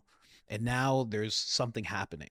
And a lot of your life is that the things that you move towards, like the same way in a video game, as you're walking forward, the world renders, you know? Yeah, yeah, And man. what Yeah, and what that world is going to be is dependent on you. So yeah, if there is going to be this crazy night with a girl, you got to walk up to that girl and then that renders. If yeah, there's going to be, maybe a mistake or something, you have to walk into that. You have to render that. And nothing renders if you don't move forward. You have to continuously move forward. And also, where it's like a game is like a lot of people think things are static, um, but you actually have, I guess this is where it's a little different than a game or like a souped up game. You actually have the ability to change the parameters. You can say, okay, I'm skinny. I'm too skinny. You can change the parameters and gain weight and get jacked. You can change the parameters and lose weight and be more healthy. You can change the parameters and decide I'm starting a YouTube channel and I'm gonna give it all that I got and see what happens. Like you can actually change the parameters because a lot of people think right now, for you and I, we're in this server where if you start a YouTube channel, it works and you just have to keep working and you're successful and you will be successful, right? In other people's servers, it's like you do not start a YouTube channel and you cannot start a YouTube channel. And that doesn't work for you. That's yeah. not what you do here. Okay. You're going to go to your job and forget about trying to start a YouTube channel. You don't know how to use a Mm. microphone and et cetera, et cetera, et cetera. But those people actually have the ability to change those parameters. They can say, like think of it like a game. They can say, okay, now I learn microphone skill. I learn computer skill. I learn this skill. Yeah, I learn that skill. They put it all together. Now they're in our server where they start a YouTube channel and it starts to work and they get monetized. I've yeah. thought about that a And lot. dude, yeah, I totally vibe with everything you're saying. And like, I think the important thing for people to realize and understand, and this is like, it sounds simple, but it is like life changing when it really clicks. It was for me that like those limitations of your server where you say, I can't do a YouTube channel, I can't do this, like that is only self-imposed. Mm-hmm. Like those limitations were only created in your head. Like you created them yourself, and you have the equal power to remove them and change them. And like you said, change the variables. And I think it just comes down to like emotion, intention, and action. If you can align those three things on a goal and just be consistent, some goals might take a week with that consistent alignment of your emotion, your intention, and your action towards it. It's just like it's not will I or won't I. It's almost like it's a science. Like you will, because you've aligned your intention, emotion, and action, and now you're walking forward in the video game. Like you said, you're going to arrive at the destination, but it might take a week, it might take a year, depending on whatever the goal is. But as if you can remove those limitations, align yourself, and just do the thing consistently, I feel like it almost like it doesn't not ever result, because that is just how the game works. Yes. You press the right buttons, you walk the right direction, the game renders. But do you Yes. have the patience and ability to trust the process, trust the game, know that you will arrive when you put in the right combination of emotion, intention, action, and just be consistent? I feel like that trust, once you understand and trust, it's a life changer. Yeah, yeah, 100%. Like the game, and think of it like in again, just in games in general. The game is not made for you to lose. They didn't make the game for you to lose the game. They made it hard, they made it difficult.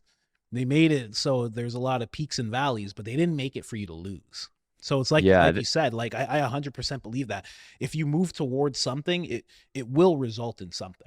You know, you move yeah, towards crack every day, like you're gonna become a crackhead. Like it's gonna happen. yeah, Like yeah. you move It towards works both something good. ways. Yeah, exactly, exactly. So yeah, that's very Yeah. interesting, man. I Very, think very interesting. just to like finish off on that analogy, I think the game was designed to test us and to like force us to grow and to learn and to find, you know, to have lots of experiences and find the ones that resonate with us, and then start to walk that path. And I feel like once you sort of find that path and begin to walk it, you know that like, okay, I found it. And but the sad thing of that is, I think there's a lot of people in life that live their whole life and die without even maybe knowing there's a path for them. They just like that's a sad reality as well, that I feel like some people just kind of go through life existing, Yeah. and it's almost like they don't even like search for purpose, or they don't care, or maybe they're just an NPC. I don't know, but like Yeah. I'm fascinated by the fact that like there are many people who just are happy with just whatever, and they don't really care. And for me personally, like I'm a pretty like deep person, and I like to have purpose and meaning, and like I want to be fulfilled, and I want to do something. I want to create. Yeah, yeah, yeah. Yeah, that's the thing about it is it's a lot of those people aren't happy. That's the real mind twister for me is that they're not happy and they don't go after the thing. That's the Yeah. thing that messes me up. I'm like, if you're really unhappy, you should probably just try anything. Like that's why I did. I'm Well, like, what else am I gonna do? I got to do something. Like, Yeah, and I think it maybe comes back to, the server limitations, that they think I can't do that. I could never do YouTube. I could never go and get that job. And it's like, well, if that's what you think, you're right, because that's how the game works. Like, because the game starts and is created in your head. So if you're already thinking I can't do this, I can't do that, then you're exactly right. You can't. But if you can just learn, if you can like reverse engineer it and realize that like where it all starts with that thought. So if you can just change that thought, you'll get that momentum going, and you can do all the things that you wanted to do. yeah, yeah, yeah.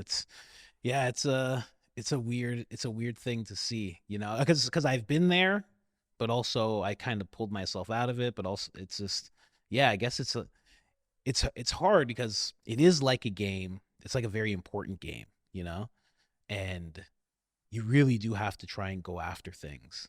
And when you don't, I don't know. I think you're kind of, I don't, not to speak down on anybody, but like, you're kind of wasting your time. Like I always talk about on the channel, I always go, everybody knows the thing that they would do. They like, if you said, what do you want to do? Everybody has the thing in mind that they would go after. For sure. Everybody has it. There's no person that's just like, oh, nothing.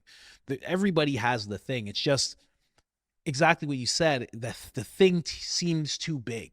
It seems like such a big thing that there's no possible way that they could go after it. But I don't know, man. I've watched, and I guess what helps, I know what helps for me. I mean, I've worked on my mindset.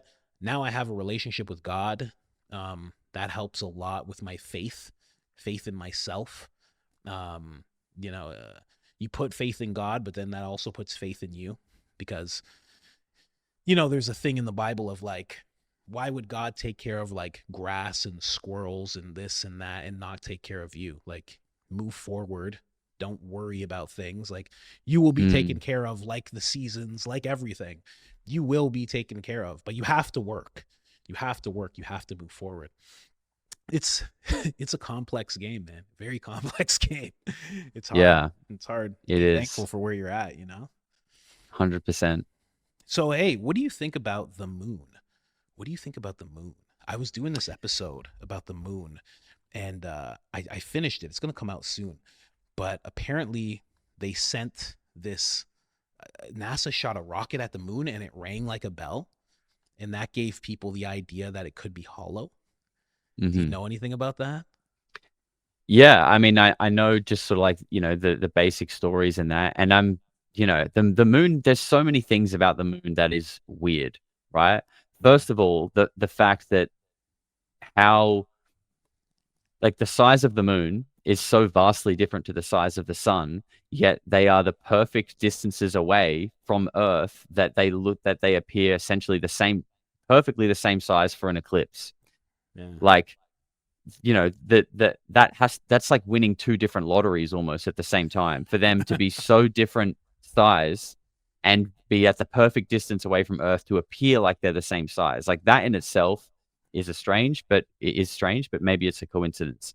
Then you've got the NASA landers hitting the moon and it reverberating for hours and hours. You've got the impact craters on the moon, which no matter how big they are, so obviously, you've got some impact craters that are like, this big, you've got some that are this big. When you look at those shots of the moon, it doesn't matter how big the asteroid or whatever it was that caused that impact, they're always the same depth. They Mm. don't go any deeper. Like, and that doesn't really make sense. Like, you would think a small comet or asteroid would make a small one, and something that makes a huge crater is going to go in deeper, but they Yeah. don't. It's all the same.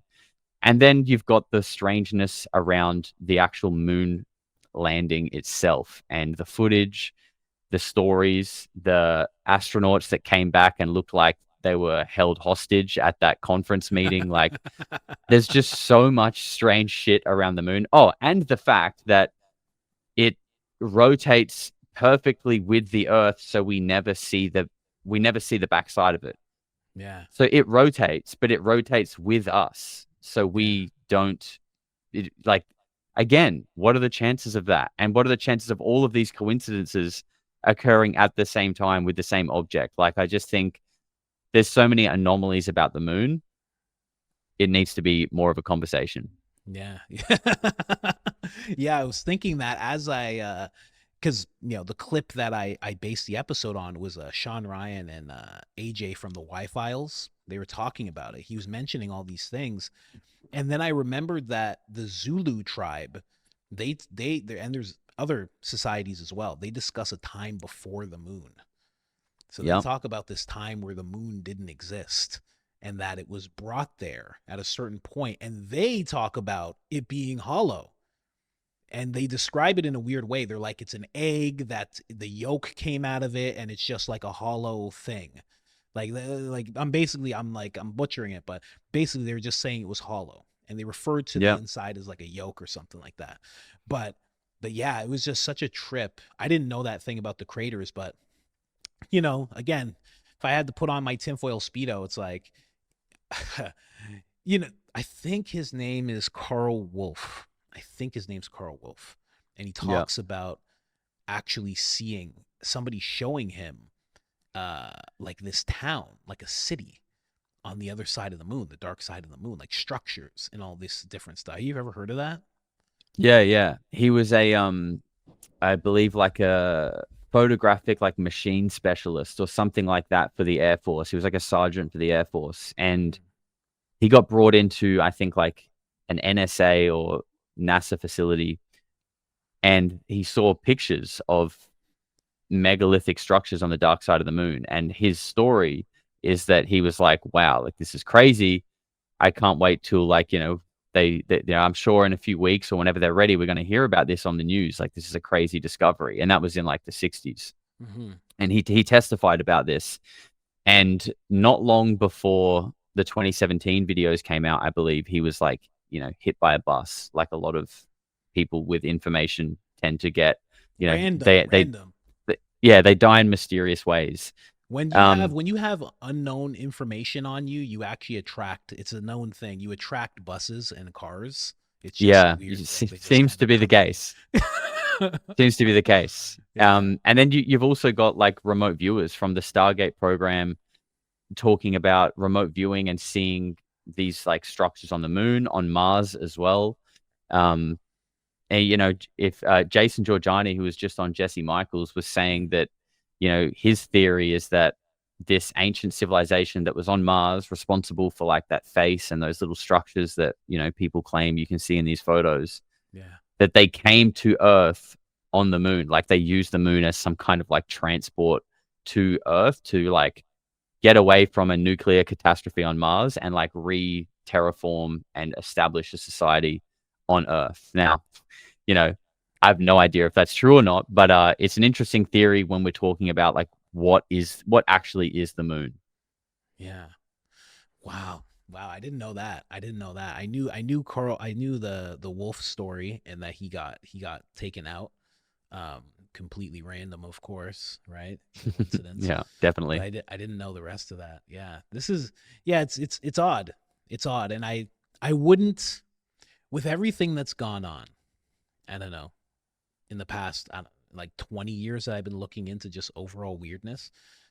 It doesn't even seem that weird that there would be a colony on the moon, or if it was used as a transport, or if it's something, or if it's some kind of almost like a watchtower of sorts, an intergalactic watchtower in the solar system.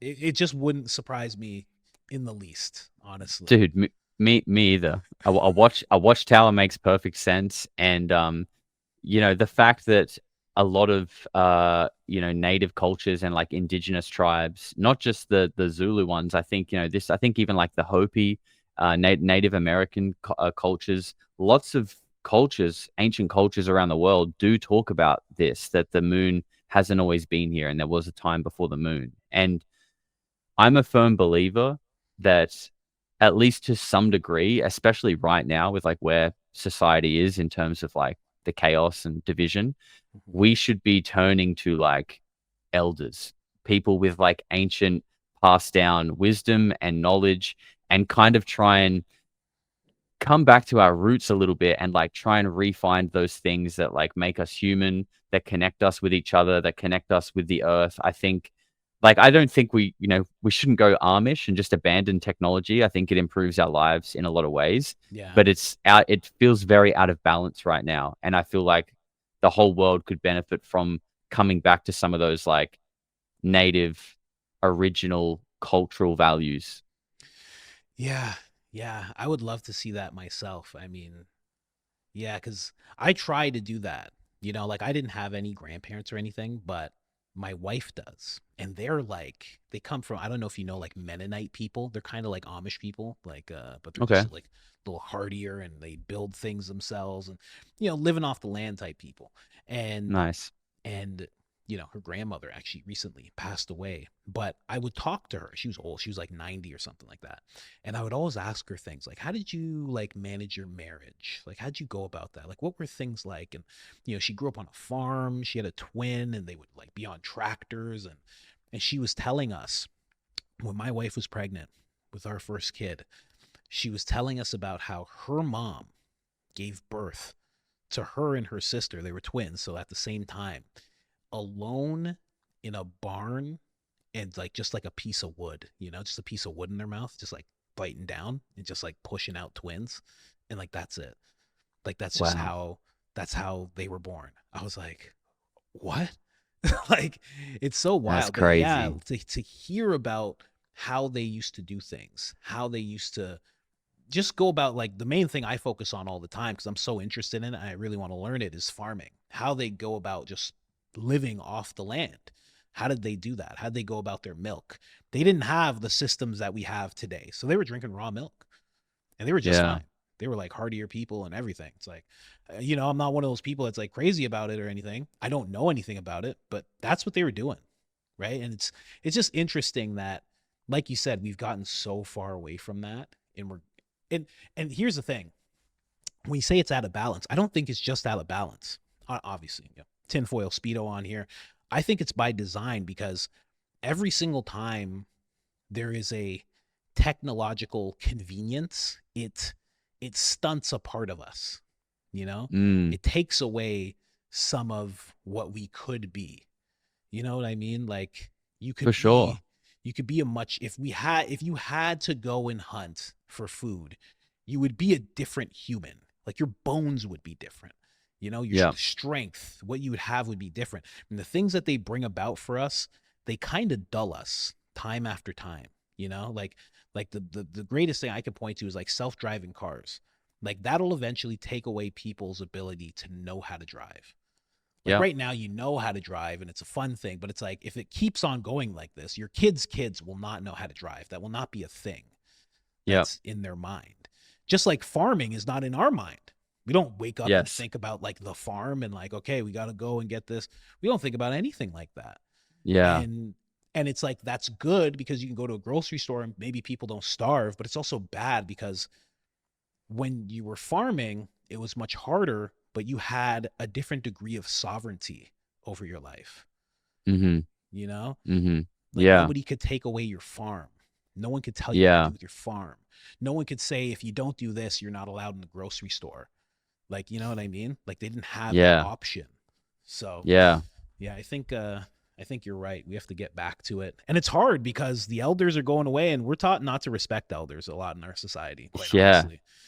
And and again, probably by design, right? Because, Yeah. if there is a control structure that's trying to keep people divided because that's how they conquer, um, they wouldn't want people listening to their elders. They don't want like family structures. They want you out in the workforce with debt, getting mortgages, because then you're like hooked into the system. And once you're hooked in, like, once you've got that house loan and that mortgage, like, you're kind of like, you're in until you pay it off. Like Mhm. that's it. And Yeah. I think that's what the system is designed for now, is to get you like hooked into, the matrix, and then they've got you. Yeah. Yeah, yeah, 100%. That makes me think of, in Canada, I think it was in BC, I'm not sure where, but is basically in the woods. There was this couple, and they had a house just on public land, like, it was completely self-sufficient. They didn't need anything. Uh, gardening, farming, everything. And the government comes in and they're like, we have to tear this place down. And they're like, why? They're like, we built it. It's sturdy. They're like, check it. Like, you can check it. Come inside, look at it. And they're like, no, it's for your safety. We have to destroy this place. And in my mind, I'm like, these people are self sufficient. They don't have to depend on anything. They are not hooked into the system in any way, shape, or Mm, form. And I think they're taking away this house from them, their house, their life. They're taking it away from them because they're not hooked into the system. Because if a million other people got the same idea, like, what would that do to an economy in a place? If a million people were like, public land, we're going out here, we're just living off the land, that's what we're doing, we're farming, we're not going to the grocery stores, it's the money's going under our mattresses, like, we're not participating anymore. Like, what would happen to an economy? I yeah. think it would take a hard hit. Yeah, for sure. And it kind of reminds me of what we were saying earlier about Hollywood, and what Lil Tony said about existing control structures identifying potential threats to the establishment and fixing them. And again, like you said, if that idea and way of living became popular and people started to clue onto it, well, that's bad business. That destroys what, these people have built. So yeah, it makes sense. Yeah, yeah, yeah, yeah. Yeah, that's why I think funny enough, I saw Eddie Bravo say this. I can't remember the podcast I saw him say it on, but he was talking about, like, he was basically talking about this topic, and he was saying this is why they demonize hillbillies. Like, that's why they call hillbillies hillbillies, because if you really look at them, they're people who live off the land. There's not much government intervention in these rural areas that they're in. If they want liquor, they make it. If they want food, they go and shoot it. Like they just are not Mm. a part of society really in terms of those hooks. So what Mm. does society do? Exactly what you just brought up. They look at this part and they say, these people are slow. These people are dumb. These people are lazy. These people are like hillbilly, like call Yeah. them hillbillies. Like they're brand like, but they're really just people living off the land. But they've been Mm. demonized in such a way because they don't want anybody else to aspire to that type of life. And I found that Yeah. so interesting because I never thought of that. I was like, wow, that is so true. They're Mm. great people. They're actually great people, you know? Like Yeah. Yeah, it's interesting because like it seems like technology can like it can, like we don't have to think about farming, like you said. So now those skills and the physical attributes that would come with us if we were farmers, they atrophy, they kind of disappear, just like our ability to drive a car probably will in a couple of generations' time. But I think what that can do is it now like create space in your mind to potentially develop new skills, like potentially evolve and grow. But what I think is happening is that like we're getting technology. And so all of this space is being created in our mind, but it's also kind of being replaced with, propaganda and shit and things that keep us like divided and therefore controlled. And I yeah, think like if we were able to find a world where we could use this technology, but we still really valued like the land and each other and how to get along, again, like coming back to our original native like cultural beliefs, but we could find a way to also blend the crazy technology that we have today, we would probably live in some kind of like Atlantean golden age of like harmony and UFOs getting around. You know what I mean? Like we would live yeah, in that future world, but because we're stuck in this like space, it just seems like we're gridlocked right now because no one can find like a general consensus on what's right. yeah, yeah, yeah. It's so true. So true. Like we talked about at the beginning of this whole thing, like the culture war stuff is exhausting. Like if you can wake up to it Mm. and you see it all the time and you're just bombarded with it, it's exhausting constantly. Like I always say, like I am Christian and I am conservative, but I always say to people, and I always admit on my channel anytime I'm covering anything, I always admit my biases. So I'll always say I'm biased about this, but I'm trying to see it from different viewpoints. Because Hmm. I like to be biased because everybody has some kind of bias, but I don't like to You be have to. blind. I don't like to be Yes. blind, you know? So it's like you can be biased, but don't be blind. And when I say that, I mean like, if you're let's just take the left versus right. If you're on the right, like you can be like, okay, I'm on the right. You can be that person, but don't be blind to when your side starts doing stuff that's out of hand, out of Mm. pocket, not good, Yeah. you know? Like a lot of people they they have issue with, criticizing anything, like if you're on the right, you can't criticize Trump at all. But you kind of can. But there are some people who will come out of the woodwork and be like, "Oh, you're a traitor. Oh, okay. You're a fence sitter." Like they'll have like names for you. And people on the left who turn around and criticize the left, they just get kicked out. They're just like, get out Yeah. of here right now. You're Nazi. So it's Yeah. like, I try to just not be blind towards what's going on. And that's why, because I'm not blind, I got to take a step back every once in a while and just like talk about mantis people and, Nordics and stuff like that. I just Yeah. The gotta good chill. stuff. Yeah. Yeah. Absolutely, man. Yeah. It's tough because, you know, you just wish like both sides could see each other as people, have a conversation, maybe even just agree to disagree and like realize that it's okay to have like different opinions and see things differently. I feel like ever since COVID, um, obviously politics have always been a big issue and a popular issue, but I feel Of like course. ever since COVID, it's kind of become like the biggest issue, and it's like got that top spot, and it just will not move, and like people can't let go of like being caught up on what the left or what the right is doing.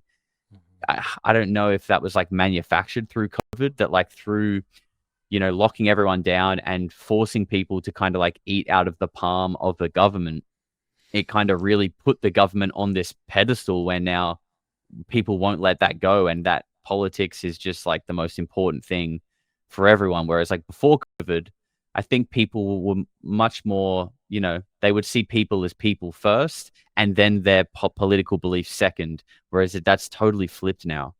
Yeah, yeah, definitely. I mean, it's definitely 5 years ago for sure, but a lot of people who are older, like voting age, like back then, they say they say a lot of this kicked up in terms of like identity politics becoming like real hard lines. They say it kicked up with Obama when Obama first ran. And I could see why, because it was the first time where if you didn't like a candidate, you were racist, because Mm, there had never really been a black candidate. So it was the first yeah, time where if you didn't like them, they could say you're a racist. And then the other crazy. side could look and say, well, I'm not, but you know what? I don't like that guy. And I'll say it again. And like you're digging your feet in the sand. And they're like, no, no, you are racist. And they're digging their feet into the sand. And it was the first time that that kind of thing actually happened. And there's actual charting. Like you can find charts of when, I forget what it was exactly. Like I think it was search terms, something like that, in terms of like social justice and things like that. It kicked up so much as Obama came into office, because everything just got real hard. It was just real left versus right. And it was like the left could say that the right was racist, and the right was just saying, I don't even know what they were saying when it came to Obama, because a lot of people didn't know anything about him. So I don't know what they were saying. And some of them could have been Mm, racist. I don't know. But, it kicked up a lot during Obama as well. But I mean, you know, I'm 39. Ask somebody who's 59 and they'll be like, no, no, it actually started at this point. This is when I yeah, saw it really start. And I think it's yeah. been happening like this for a long time, man. I think they've always been, there's a thing called a community organizer. There's a book called Rules for Radicals. It's written by this guy, Saul Alinsky. And it's like, if you look at politics today, if you read that book and you look at politics today, you'll see what he's talking about implemented all the time. You see it a lot on the left. If you look close enough, you can see hints of it on the right as well. But a lot of people on the left consider him a mentor. He was like a mentor to Hillary Clinton, inspiration for Barack Obama. But for the longest time, they've gone out into communities, tried to gather up the minorities, gather them up so they can have power with this voting block of people. They've been doing it for the longest time, man. I mean, I like, think about that. Like, how long have they been doing stuff like that, where you're trying to gather up people for votes and gather Yeah. them and galvanize them against someone else? That's been going on for Yeah. a real long time. I mean, Yeah, dude. that's been going And it on since the makes you Bible. yes, and it makes you wonder, like, when are people gonna wake up to that? That, like you said at the start, it's just a pendulum that keeps swinging infinitely to left to right. And I heard someone put it really well, and that, it's not, people need to realize it's not actually left versus right. It's more like the bottom versus the top.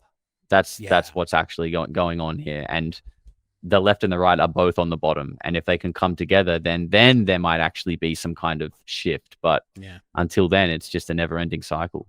Yeah, yeah. Yeah, of course that is what it is. I mean, when you look at it, like it's becoming pretty undeniable, A few billionaires just bought TikTok.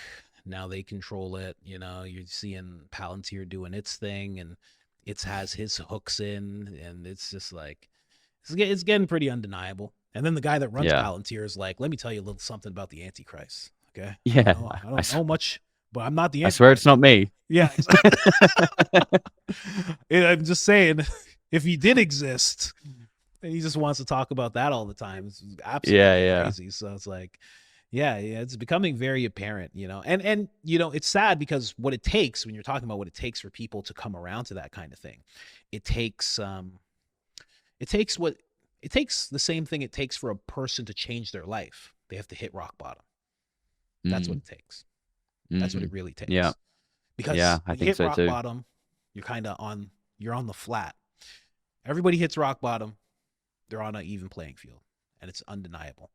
But that hasn't Mm, happened yet. People say, "Oh, yeah. things are getting really bad," but they could get worse, and Yeah. that's what it would take. And And again, it would be terrible, but it would also result into something really good.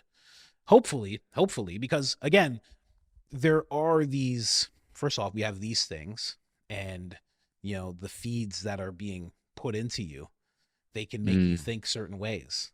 They can make yep. you think a certain way if you're not careful. So it's Yeah. it's a hard thing to navigate, because who doesn't have one of these things? Who isn't completely engaged in it all the time?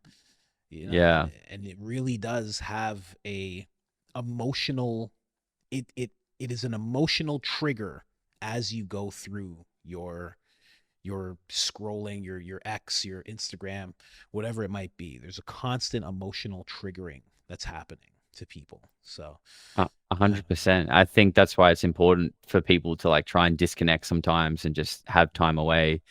And on the rock bottom thing, I'm a believer in that. Yeah, a lot of people talk about like 2027, and there's something's coming in the next couple of years. Who knows? yeah, Think things are kind of rough right now, and I do feel like that they may get a bit rougher, but ultimately I believe that like no shift or great change ever happens seamlessly or smoothly. It's always feels very like turbulent in the moment. It might feel like the world is ending in the moment, but when you look back on things, it's kind of like, oh, that was just a hard time.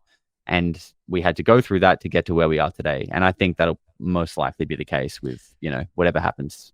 yeah, you know what? And that's how life works. I mean, even I don't know about you, but like when I first started this channel, like again, I was doing Uber Eats and just trying to figure it out, doing Uber Eats for like 14 hours a day, and get home, make 3 videos, schedule them all, and then like leave in the morning, like, and that was like a terrible, turbulent time, like you're saying. It's kind of like the Yeah. shedding of your former self. It's like if you ever Yeah, watch man. something shed, it's always difficult. It's always a lot of movement, and they're trying to like rip apart this thing and get out of this thing. And It's a maybe it's struggle yeah, maybe it's the same thing with society as well.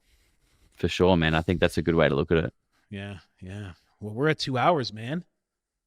Damn, that went quick, dude. That was really fun. I really enjoyed that. Yeah, man. I really, really enjoyed it. I had more questions, but we were just going off on so many places. I was like, let's just let it vibe. For But sure, man. Well, maybe we can do it again sometime. I'm down. 100%. I always say it. Nobody ever takes me up on it, but like if you ever want to do it again, just let me know and we'll just set a time. If you ever have a new thing coming out, maybe you're starting a Patreon, maybe you're writing a book at some point, making a film, I Yeah. don't know, whatever, let me know. And yeah, let's jump on here again. I would love to do it. Um like I said, I usually go longer than 2 hours if I can, but yeah, let's do it again, man. I 100% enjoyed it, and I think you're going to be very, very successful. I think this momentum's going to continue. Sometimes there's lulls when you're trying. Like, I was at 89,000 subscribers for like 6 months, like 89. Like it wouldn't let me Just go wouldn't up. go. Yeah, Yeah. it wouldn't let me do anything. It was wild, and people were like, "You're getting I'm getting unsubscribed from your channel," and so there's always lulls that happen, but again, it's like we talked about, just keep pushing forward, and 100% you're gonna get to where you want to be. 100%, I think so. Oh, thank you, man. I appreciate that. Check that out, guys. This is the YouTube channel. Yeah. What else do you have? Anything else to plug, or is it just the YouTube? Um, I guess just the YouTube. Like I've got a couple of other channels that haven't fully come to fruition yet. They're Mm-hmm. all sort of linked. If you go on my channel and you scroll down, you can see like my other channels. So I've got like a clips channel because most of my content is pretty long form. So I try to Mm-hmm. upload some short stuff on the clips. And I've got another channel called Josh Radamus, which is possibly going to be like some sort of like, travel, lifestyle, some fun stuff around that as well. So yeah. Okay, okay, cool. So we got the buy me a coffee here. You got the merch as well. Yeah, the merch Okay, store. Yeah. okay. You got your X at Polarity Josh. Okay, Yeah, basically perfect. polarity Josh on every platform. Okay, okay, perfect, perfect. Let me jump over here. I haven't seen this shop yet. What do you got going on in this shop here? Yeah, we just Check got some out. merch up, so you can let people know how much of a weirdo that you are. We got uh we've got some tops there that say reality is a psyop. Got some cool UFO ones, some touch grass hats, just kind of like reaffirming some of the messages that I, talk about in the show, which, is touch grass, because I think when you're getting into these topics regularly, it's important to like stay grounded and stay connected to reality. Yeah. But yeah, lots of stuff on there.